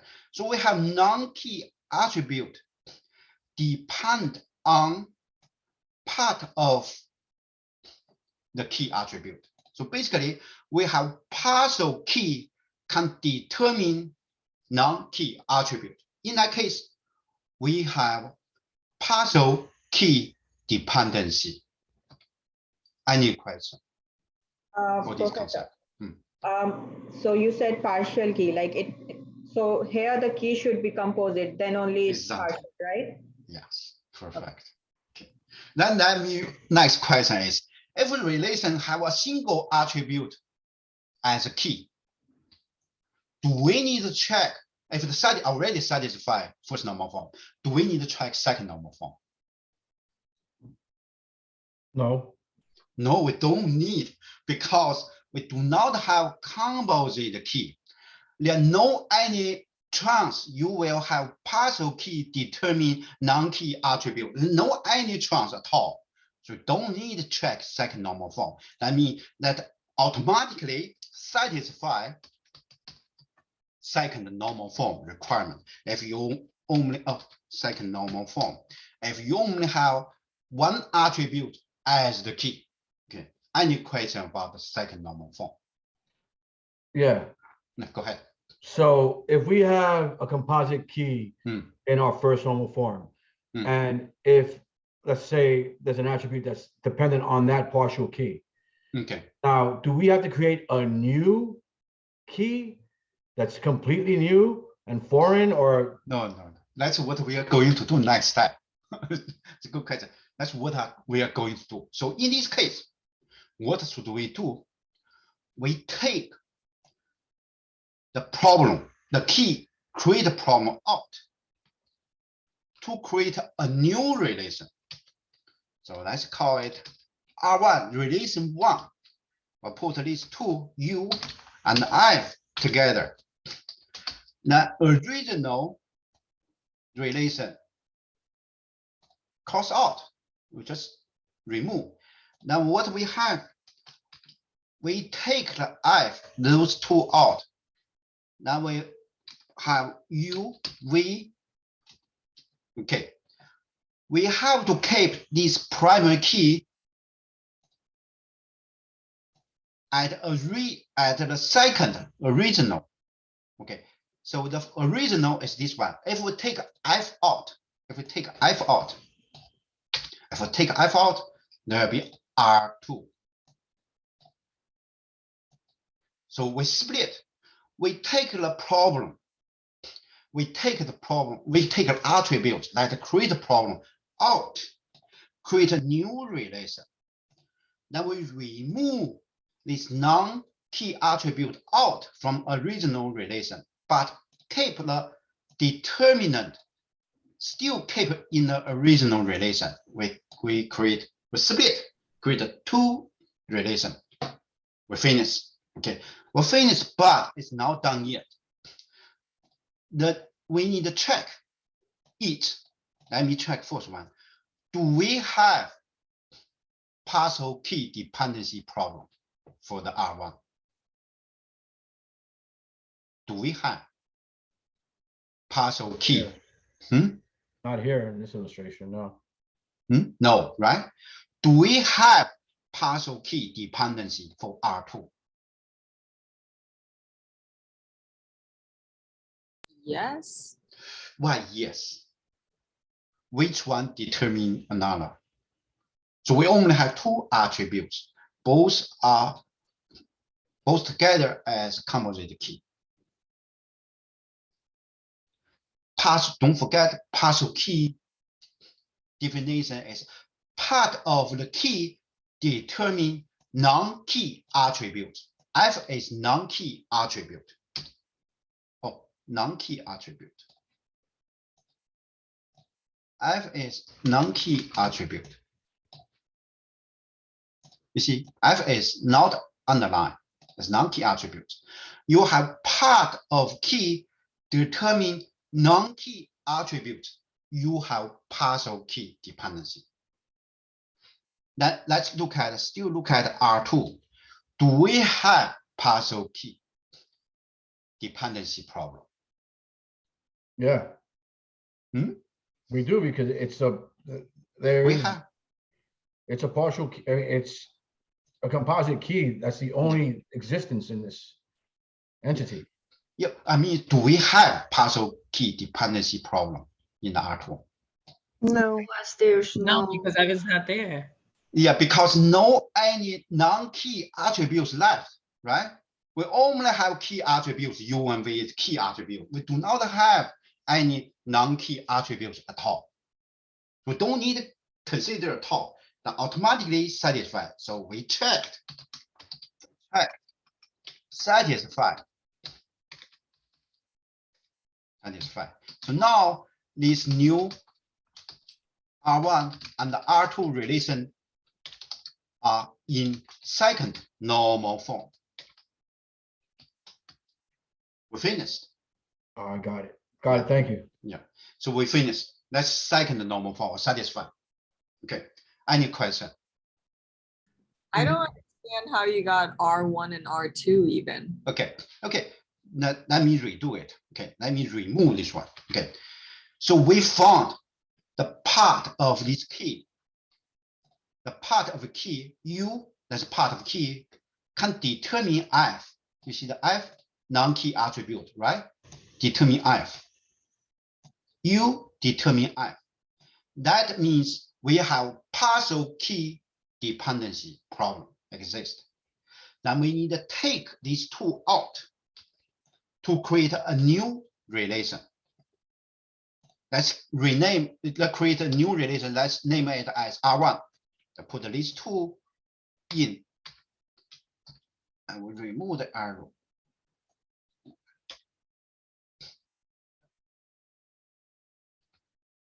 Now underline U determinant always the primary key. Okay, that means we take these two out. Then in original table R, if we take F U out, we only have V left. But the problem, if we take U out, we will not know. Let's say we only keep V. Do we know the R1, R2 linked together? We don't know it. So we have to keep U at original table. We keep it, just keep the determinant at original R. Now we have R2. Is this time clear? better. I'll have to review it. Okay, because you take F out. If you take F out, what do you have? Only have UV left, right? That's UV. You take the problem out. You take the problem out. The problem is F. You take problem out, now you have left will be R2. Professor, is this similar to what we had on the homework with the, for example, the devices? Because we have like a new devices, registered devices, and everything is on their devices, but you don't want to create new entities. You just want to create new relationships. That's not, that has nothing to do with normalization. Let's do not go to homework. For the homework has nothing to do with normalization. Okay. Yeah, so Professor, is there any like a real life example? Maybe yes. 40 nice. seconds? Yeah. Good. Yeah. Like this way we don't understand. Can you give example? Okay, that's the example we have over here. Okay. Let's still the table, then I change the direction. Now look better, right? We have company, sample, headquarter, we know that one, right? So do we have first normal form in this case? Do we have first normal form? Yes. Yeah, why? Symbol and date. Yeah, we have a commodity, right? So now, do we have key? Yes. What's going on? What's going on? Okay. Oh, okay. So do we have key? Yes. That will be okay. Sample and date. We have first normal form. Okay. So in this case, first we need to do is find all the functional dependency. So FD1 will be all the samples, all those. Okay. Sample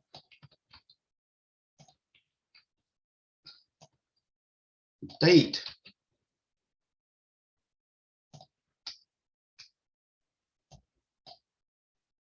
determine company headquarter closing price. Okay. Can we find other functional dependency? Something, if you know the value, you can uniquely identify another attribute. Can we find other functional dependency? Can we find other functional dependency? Date and close price? Think about, if you know the date, can you know which unique price to talk about? Company symbol. How about company and date and headquarters? Company and headquarters? Or sorry. Symbol and headquarters. My head has been. Or symbol and company. Yes. So basically symbol, company, and headquarter. If we know sample, we can uniquely identify which company we're talking about, where are they headquartered, right? No, we have a dependency headquarter. Yep. Okay. And we found other functional dependency.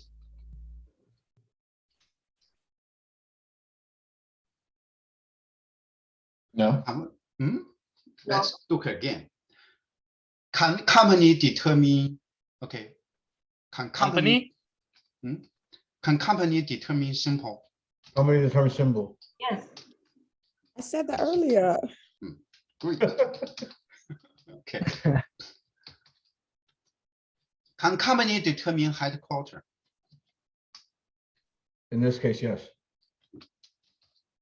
Normally, yes. If you know the company name, you know where the headquarter. You see, we found so many functional dependency. Company determine headquarter. Okay. Now let's look at these 4 functional dependency. So first, we have a primary key. We have key, we identify composite key. Okay, we satisfy first normal form. Now we come to second. Do we have partial key dependency? Remember our partial key dependency definition is part of the key can determine non-key attribute. Yes. Which one? Symbol.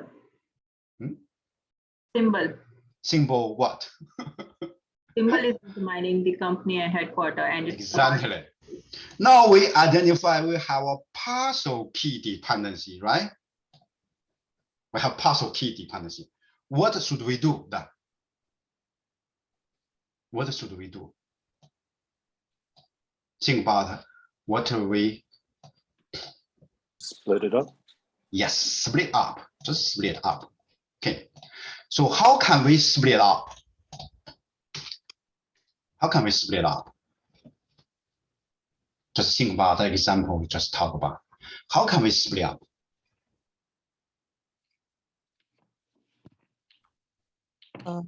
Do symbol and company and symbol and. Yeah, thank you. We take the problem attribute out. We take this out. Just take those three out. Create a relation. Let's call the symbol relation. Just name the symbol. Yeah, symbol. Call the relation name symbol. We'll put those three there. Copy some.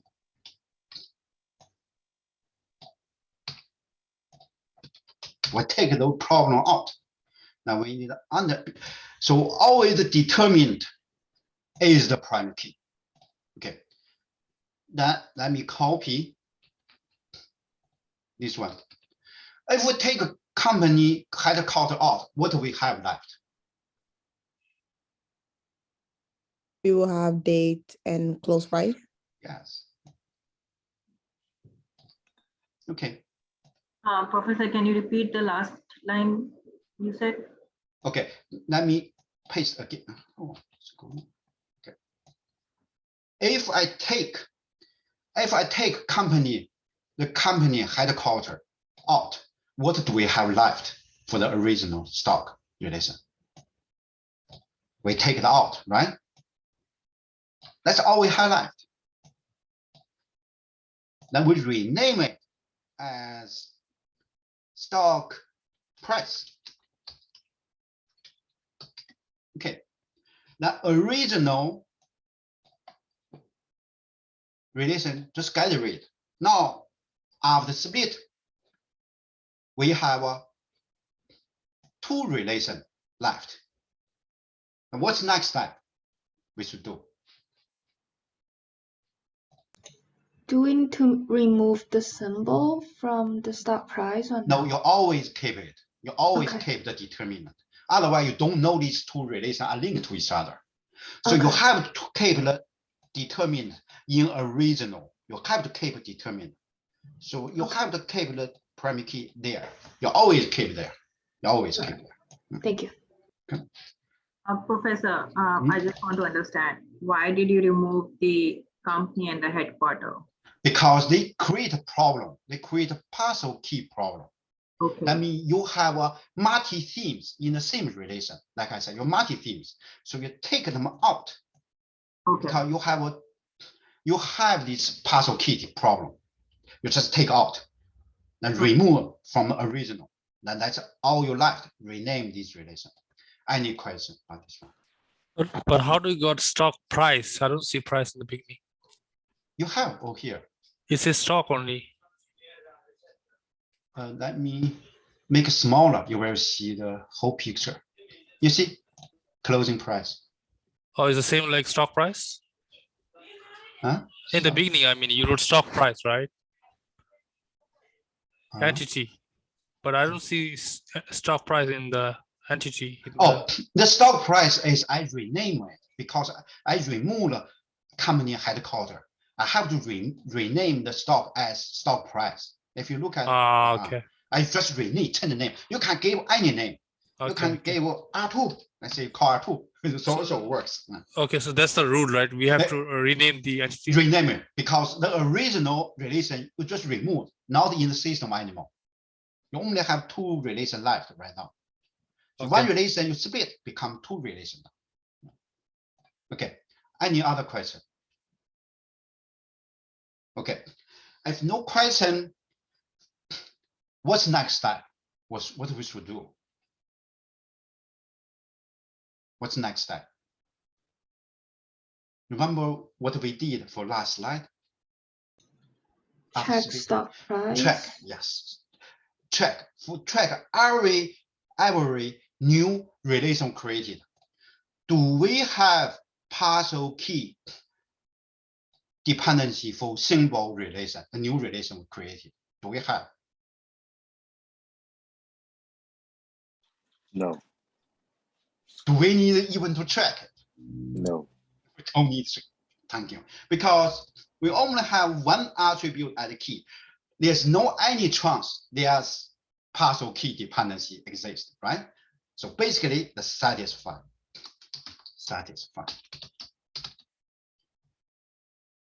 Do we have partial key dependency problem in the stock price relation we just created?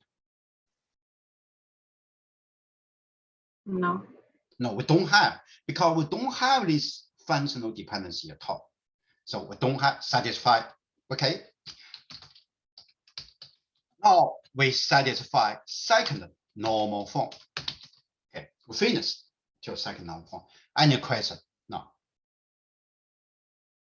Okay, no question. Professor, sorry, this might be go ahead. a bit back. For the FD1, sorry, the FD2, why did we pick that again? Oh, because you see, our key is sample and date, right? Our key, you see our key. Okay, yes. Yeah, the partial key. That's the reason we take it out. Yeah. Okay, now we satisfy second normal form. We confirm. So what will be next step? What should we do? Third normal form.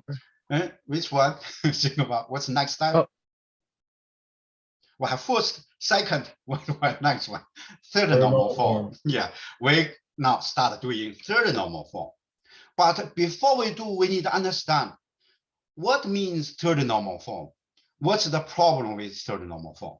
Okay, what's the requirement? Okay, in the third normal form, a relation is in third normal form if it is in second normal form. Yeah, satisfied, we satisfied. And it contains no transitive dependency. Okay, so we are third new term, transitive dependency. So what is transitive dependency? Okay, let's define. Oh, let me underline. Okay, so if we have FD1, A, FD2,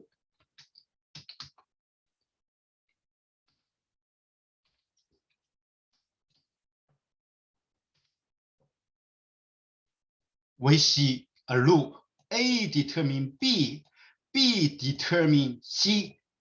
We have transitive dependency. That's called transitive dependency. Okay, but do remember, transitive dependency, the determinant, also the attribute, or maybe attributes being determined, they should be non-key attribute. So if you see B and C, they are non-key attribute, then you will have transitive dependency. Okay. Any question about this definition? Okay. If you have transitive dependency, what should we do? If you look at this one, function A determine B and also determine C, but also B non-key attribute determine C non-key attribute, we have transitive dependency. Okay, think about what we are doing normalization. What should we do in this case? Is it remove in FD1? Is it remove the partial dependency from A to B to C? No, let's think about. But your idea is good. But which one you remove? Which one which one is the problem in this case? C. B. The B and C, right? So that's the problem. So let's take these two out. Let's create a new relation called R1, put B and C inside. Then because B determines C, B will be the primary key, the original one. If we take C out, what do we have? Let's rename as R2. If we take C out, what do we have? A determines B. Yeah, only A, B left. Only A, B left. Okay, so now I try again. Do we have partial key dependency for R1? No, not partial key, transitive dependency for R1. Do we have transitive dependency for R1? No, because there's only two attributes. Sorry, it's a trick. You're right. We don't have, because if we want to have a transitive dependency, at least we need to have 3 attributes that we need to consider. So these R1, R2, they all 2 attributes. Yep, no any possible for transitive dependency. They automatically satisfy the third normal form. Okay, that's third normal form satisfied. Any question? Can you repeat, Professor? From start? Just the B and C part. You said that Okay. For it needs to be satisfied. We need to have all 3, right? You need to have at least 3 attributes. You can have transitive, right? You need to have at least 3 attributes. You can have transitive problem. Possible, you may have transitive. You at least need 3 attributes. Then you might have transitive dependency. And if it's less than, then like you don't need to consider, automatically satisfy third normal form. So let's say if there's 4 key, then there might be 2 non-key attributes. Is it possible? For you have. Let's say you have 4 keys, right? You have 4 attributes. You need 4 attributes. And then there might be 2 non-key attributes. Is possible? Possible. You might have FD 3. FD 3, and then B determine F, right? You might have this, right? But normally you save space, because the B determine C, B determine 5. You can write together. Oh, we can write together. Okay. Yeah, you can write together. Okay. So you can take them out together. Okay. Now you will have CS. I see. Okay. Thank you. Professor, maybe I missed, but why do we have capital and small letter? Like you have capital B, then small b. Then... I just lazy. Now type capital. It's the same thing. Sure. No big difference. Yeah. Let's just type. Type. Let me type. Yeah. Capital. Okay. Okay. So let's use real data to do practice. Let's come back to the practice we just did. Okay, let's copy those stuff. Okay, if you look at what we have over here. Oh, let me copy to get a new slide.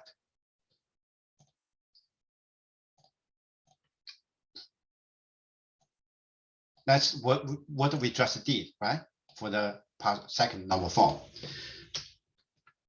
Do we have transitive dependency?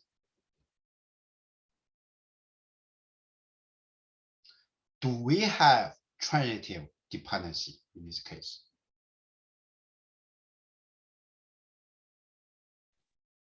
Yeah, we do actually. Yeah.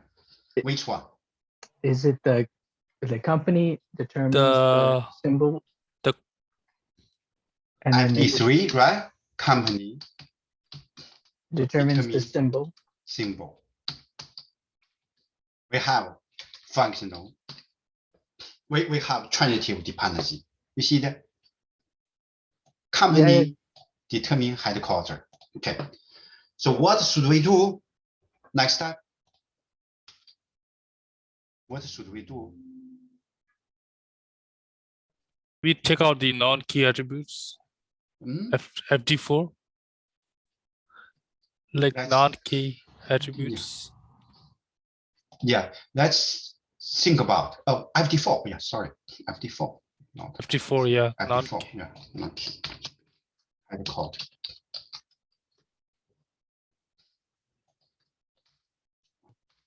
Okay, we take it out, right? We take out. Let's call it a company relation. Let's name as company relation. Put these two there. Now we need the underlying determinant as the key. Now what we have over here? What do we have over here? What do we have over here? If we take headquarter out, that's all we have left. Now we can cross out this one. So this one will split into two now. Now we rename as symbol company. Okay. Do we have other? Let's check. Do we have transitive dependency? We don't have, because only two attributes. This one don't need to check. We only have two attributes. Now we look at stock price. Do we have transitive dependency?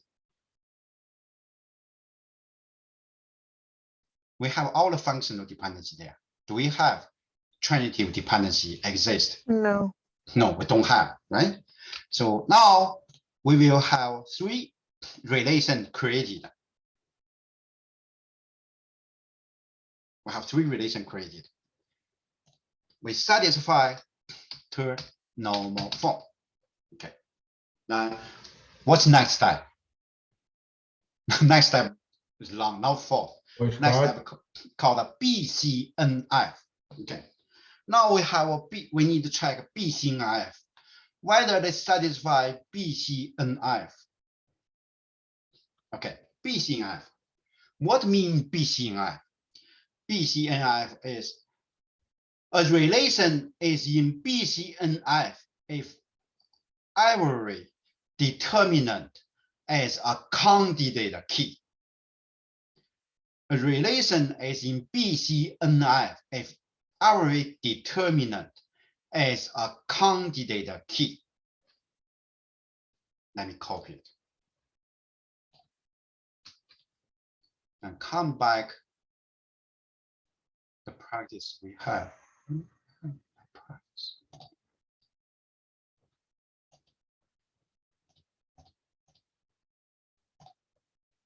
Okay. Make it smaller. I put the definition over here.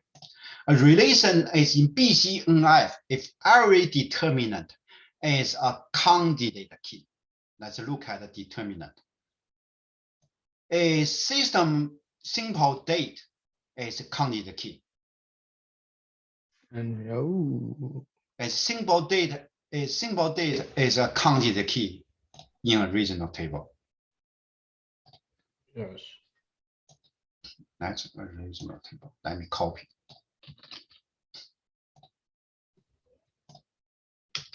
That's a regional table. Okay.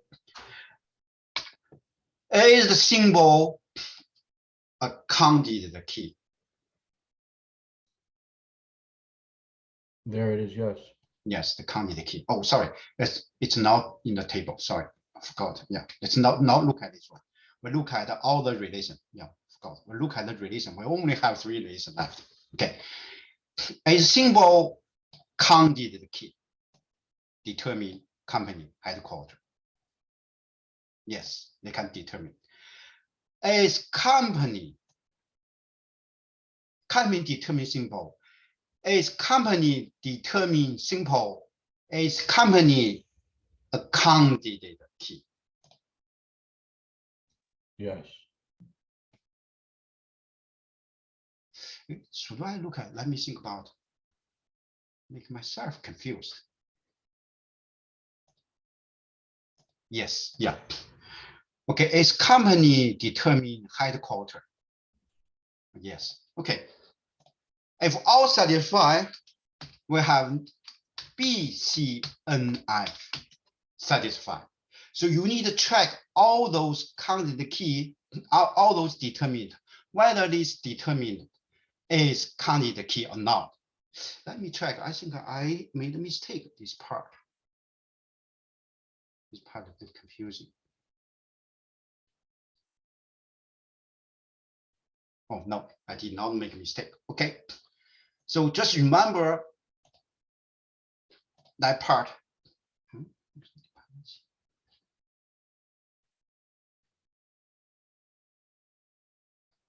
Okay. Just remember, after you reach the third normal form, you go back to check. Go back to check those. Do you have any? This would track. Let me think about it. I don't want to make a mistake.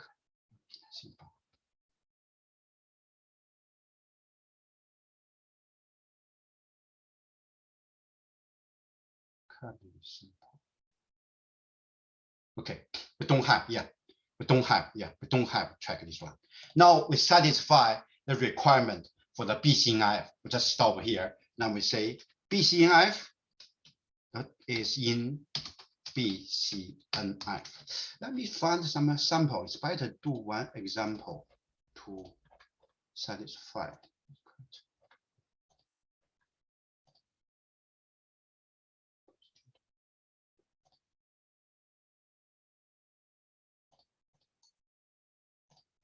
I remember I put one practice. Okay.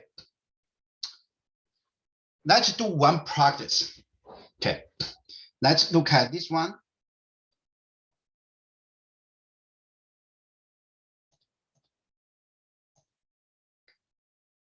And smaller.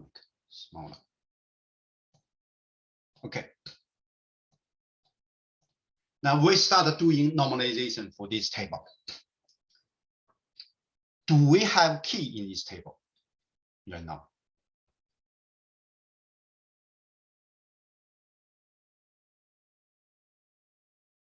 Can we identify key in this table? Could use a composite between name and project.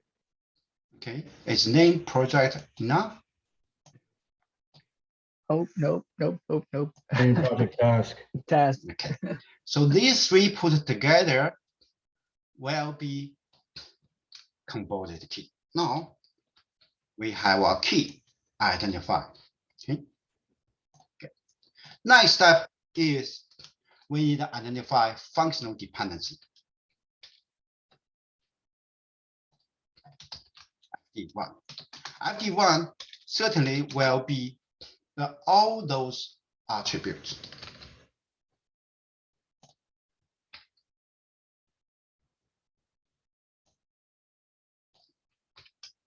Okay. Can we identify other functional dependency? Can we identify other functional dependency? Name and office. Name office. Yeah, we can. Yeah, let's say we name office. I forgot this one, name office. We can. Name office. Okay. Can we identify other functional dependency? Phone. Name and phone. Name and phone.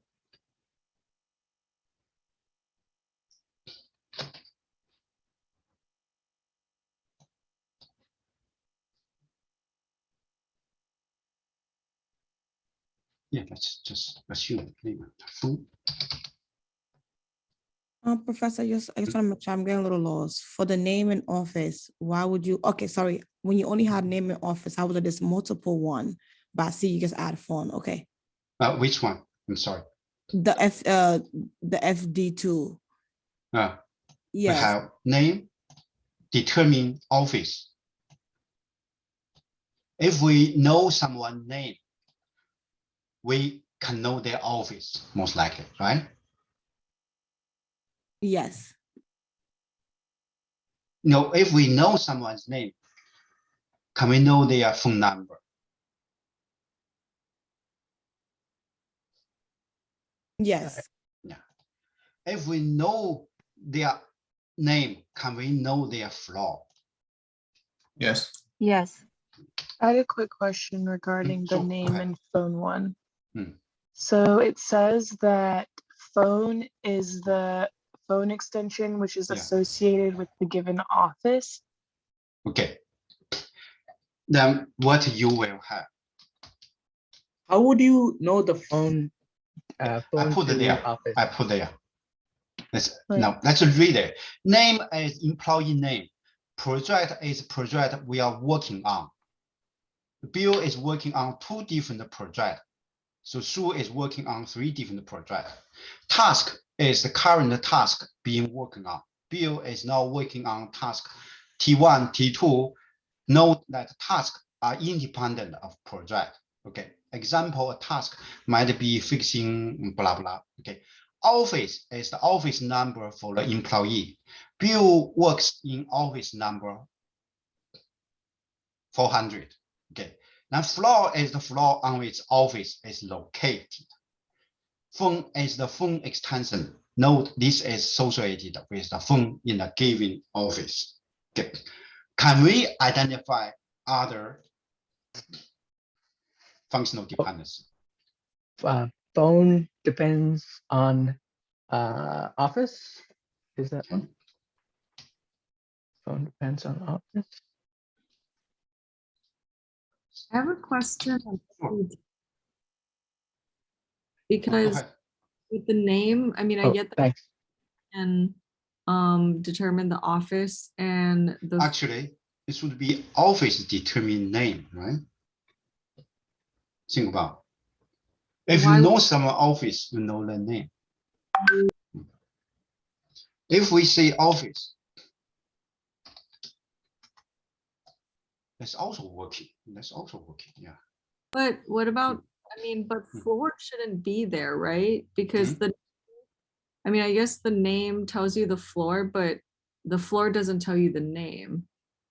But that doesn't matter. Yeah. But if you know office, you certainly know name, right? So this one should be office determine name. This one should be office determine name. Yeah. If you know office, you know their name. And for FD3 office, office determines the phone number. It's different from what I think about. Let me look at what I did. Identify office phone. Okay.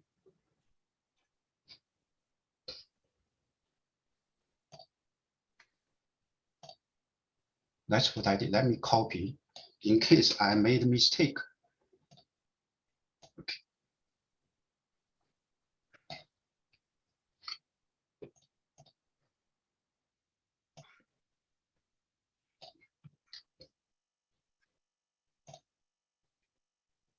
Okay. That's what I identify. Okay. So we have name, project, determine all those stuff. We have name, determine office floor phone. We have office, determine phone. We have name, determine office.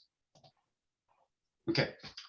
That's all the functional dependency we can identify. Can you identify other functional dependency in this case? Do I have other functional dependency? No. Okay. How about office identify floor? I was just gonna ask that too. Office identify floor. Okay.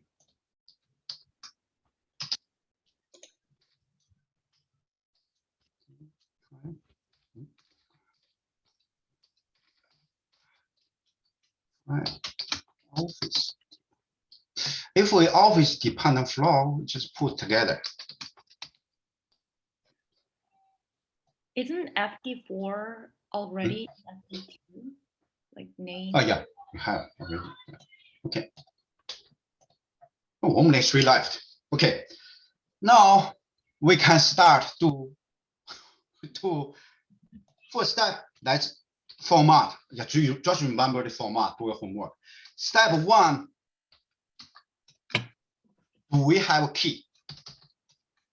Do we have key? Yes, right? Yes. First normal form. First normal form. Okay. Step 2. Do we have a transitive? Do we have a parcel key dependency? Dependency. Do we have parcel key dependency?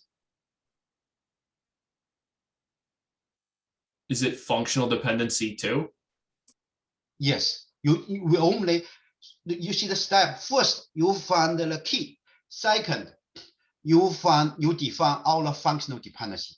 Then you start step 1.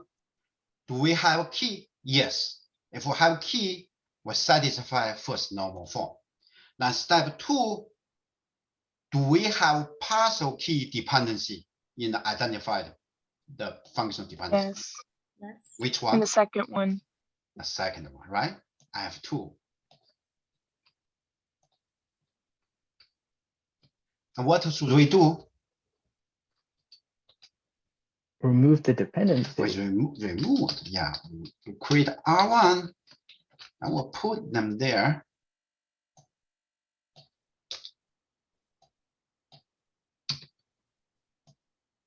Name underline. The original employee table. Let me copy. We call R2. Then we need to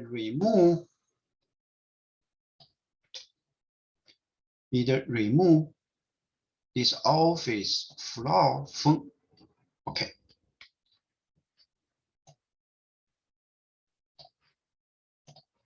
Okay, now we need to check. Do we have parcel key dependency for these 2 relations? No, we don't have. Okay. Now satisfy, check, satisfy second normal form. Okay. Step 3. Do we have a transitive dependency? Do we have transitive dependency? No transitive. Do we have transitive dependency?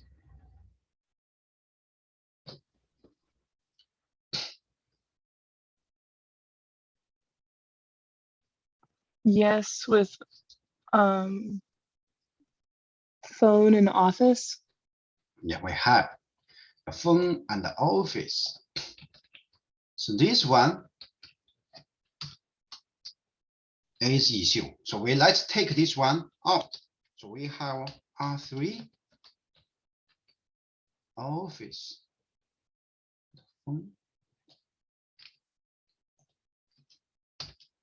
Okay, underline office. Now we keep.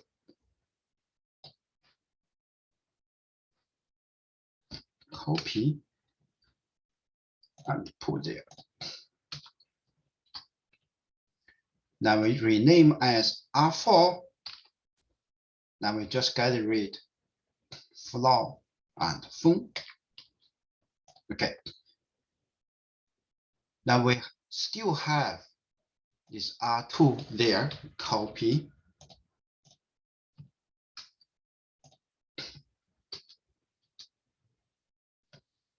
Okay. I think we're missing something. Okay. Let me look at missing something. let's check for checklist 4.3. Do we have other transitive dependency in these three?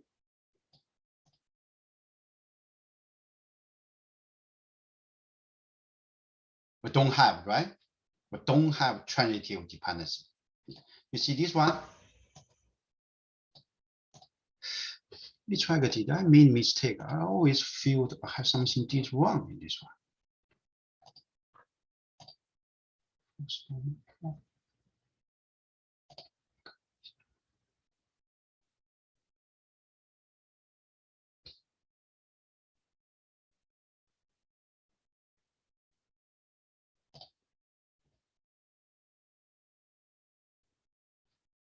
We don't have issue. Yeah, I think we did correct.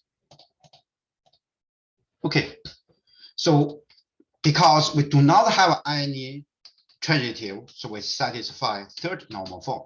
Okay, the next step we examine all those functional dependency, all those REST relations. Do we have any determinant as non-key,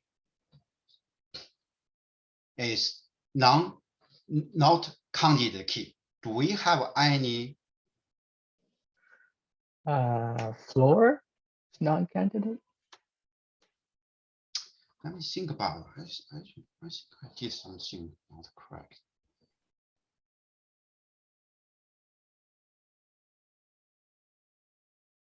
No, we don't have any. I think that's all the functional dependency I identify. I don't see other functional dependency. Okay. And step 4 will be any determinant is not candidate key. In this case, we don't have in this case. That will satisfy B, C, and F. I think it's better we stop here. Let's forget B, C, and F maybe, because I did not find an example. I remember I put one example there to B, C, and F. Just to follow, Professor, we're gonna have this on the exam. Maybe let's postpone. I think let's postpone. So next week, that means I will postpone the second homework till next Thursday. The next day, change the date for the exam.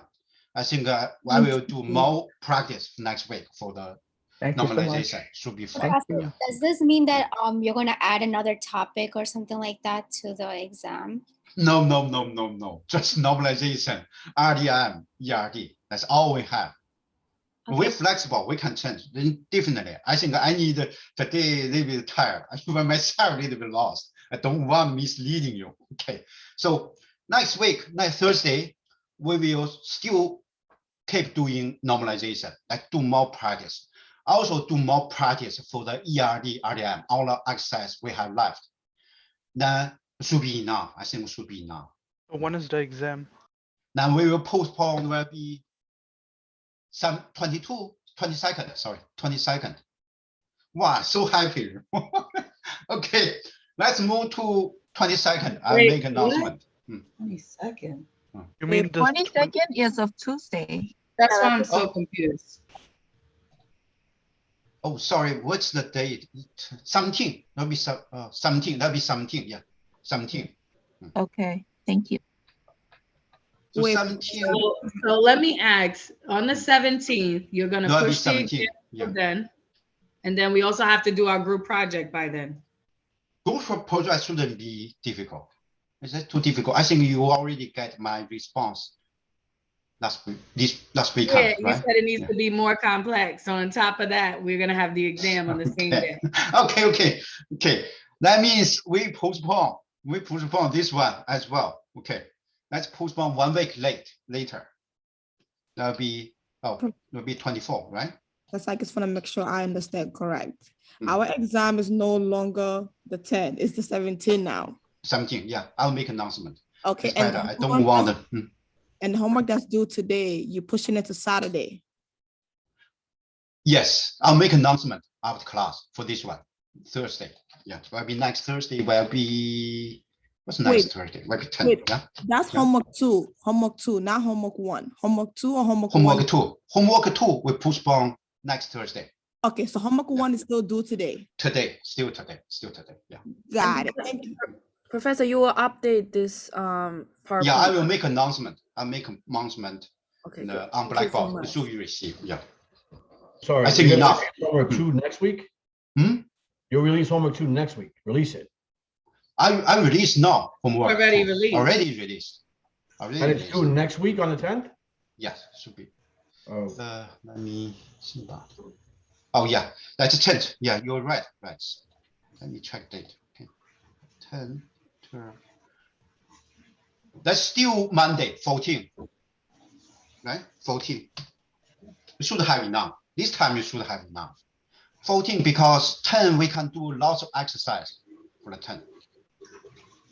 So we can do lots of exercise for normalization. Should be enough. Okay. I'm sorry, you're gonna release the answers on the 8th?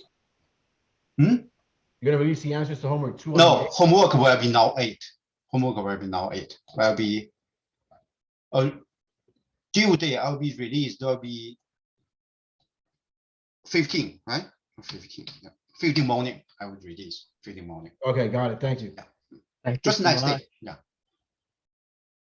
Okay. Thank you so much, Professor, for being very flexible. Thank you. Oh, you must too tired. So I think I don't want to mislead you. I think you are confused. Let's stop here. Now it's all confused. Now I'm confused. Okay. So just remember, for the normalization, we have those 4 steps. Those 4 steps, I think it's better I just repeat those 4 steps. What's the slide?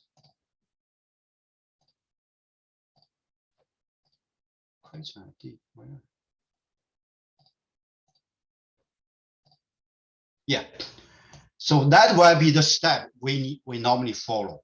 That's the step we normally follow. No, step 1, we just get this key. Step 2, identify functional dependency. Step 3, we just check, do we have key first normal form? If we have key, we continue with, do we have partial key dependency? If we have split, then check again. Now, if we do not have, continue. Next step, we check, do we have transitive dependency? If we have split. After split, we check again. If we do not have, then we check, do all the determinant are the counted key or not? If yes, BCNF is satisfied. That's normalization. Just follow this structure, it should be fine. So next week, we will do all practice for these structures. Okay, Iris, you have a question? Yeah, I have a question. So I guess my question is, for each of these types of questions, we're supposed to check each step, but is it kind of like a, I mean, this is totally new for me, so this might be really dumb, but is it like if it's 2NF, then it's not 1, or is it like a leveling up kind of thing where it's like that you have to have first normal form, you can do second normal form, right? You have to be second normal form, you can go to third normal form. So the steps by step. Yeah. So if it's like accumulative procedure, then obviously 2NF and 1NF is met, but if it's 1NF, then that's the answer, then it never goes like further or something. Yeah, if we only stop at BCNF, we only start till NCF in this class. If you check third normal form, that's all you have. Now all the functional dependency, no any determinant is not candidate key. We can stop here. We say, okay, this satisfies BCNF requirement. Now we just finish. Okay. Most cases, you want to have BCNF in most cases. You know, for most practice, I think I did all the class practice. I remember I only have 1 case for the functional dependency. Anyway, we do next week. Let me find some example. You know, we have 3 hours, should be enough to do all the practice for all different situations. should be enough. Okay, how about other questions? Can you explain what BCNF is? I mean, the BCNF is all the determinant. You see all the determinant, like determinant, that's determinant, that's determinant. Whether all the determinant are candidate key or not. If any determinant is not candidate key, then we need to take out split. BCNF we will go over next week. So I need to find some good example to do demonstration. Yeah. So right now you just need to understand till third normal form. I think this part straightforward. I think most students won't lose this part. Okay. Any other question? We will do the BCNF next week. We'll finish this one. So today we stop at third normal form. Okay. Professor, one question. You mentioned the one group didn't return you back for the proposal. Could you check which group? Is group 7? Or if your team receive, as I told team, is you can make a change and proceed to next step ERD. You don't need to email me back. If I said your team needed to revise and email your new proposal back to me, your team needed to revise, email back to me. Okay, thank you. Okay. Any other question? So just to confirm, you're gonna send like an announcement with these new dates? I will. I will. Yeah, I will. Okay. I will. And then what about also, assignment 1? Assignment 1 still due tonight. I think. No, I know, but are you gonna reset the link? Because you gave away the answer and I already submitted it. Yeah, you can resubmit. I remember. But you gotta do another link. No, don't need another link. I allow three attempts. So you want me to email it to you then? You allowed 5 times, I believe. You have 3 attempts opportunity to submit the homework. Okay. The same link. You can submit 3 times. Yeah, I'm gonna set it again. Okay. Any other question? Christy? My group had some changes that we needed to make, but I'm not sure about like how to approach the changes. Do you mind if we meet up after class to talk about it? Sure. Okay. Sure. Okay. Any other question? Professor, so I was working on the practice question and then I saw some of the answer. You also put assuming. So are you expect us to put assuming in our exams or homework? In exam, should be straightforward, more clear. But of course, if you think you need to make assumption, you can make assumption there. I would tell, because TA is grading, I would tell TA to look at assumption to make a judgment about. Okay. So it's based on like whether or not I think it's necessary to put the assumption there. If I don't think like it's let's say if I think it's clear enough, I don't need to put anything. Yeah.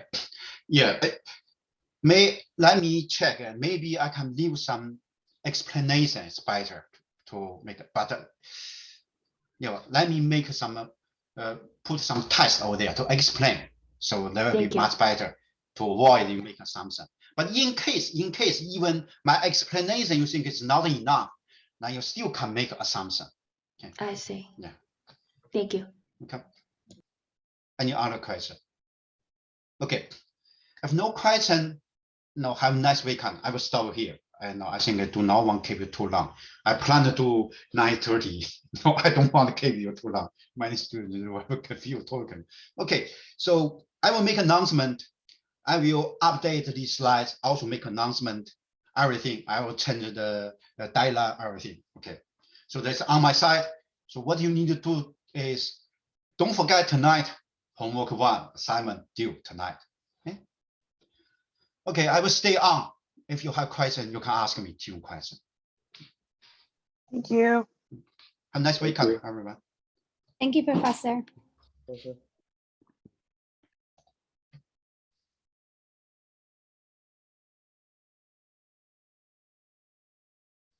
Let me turn off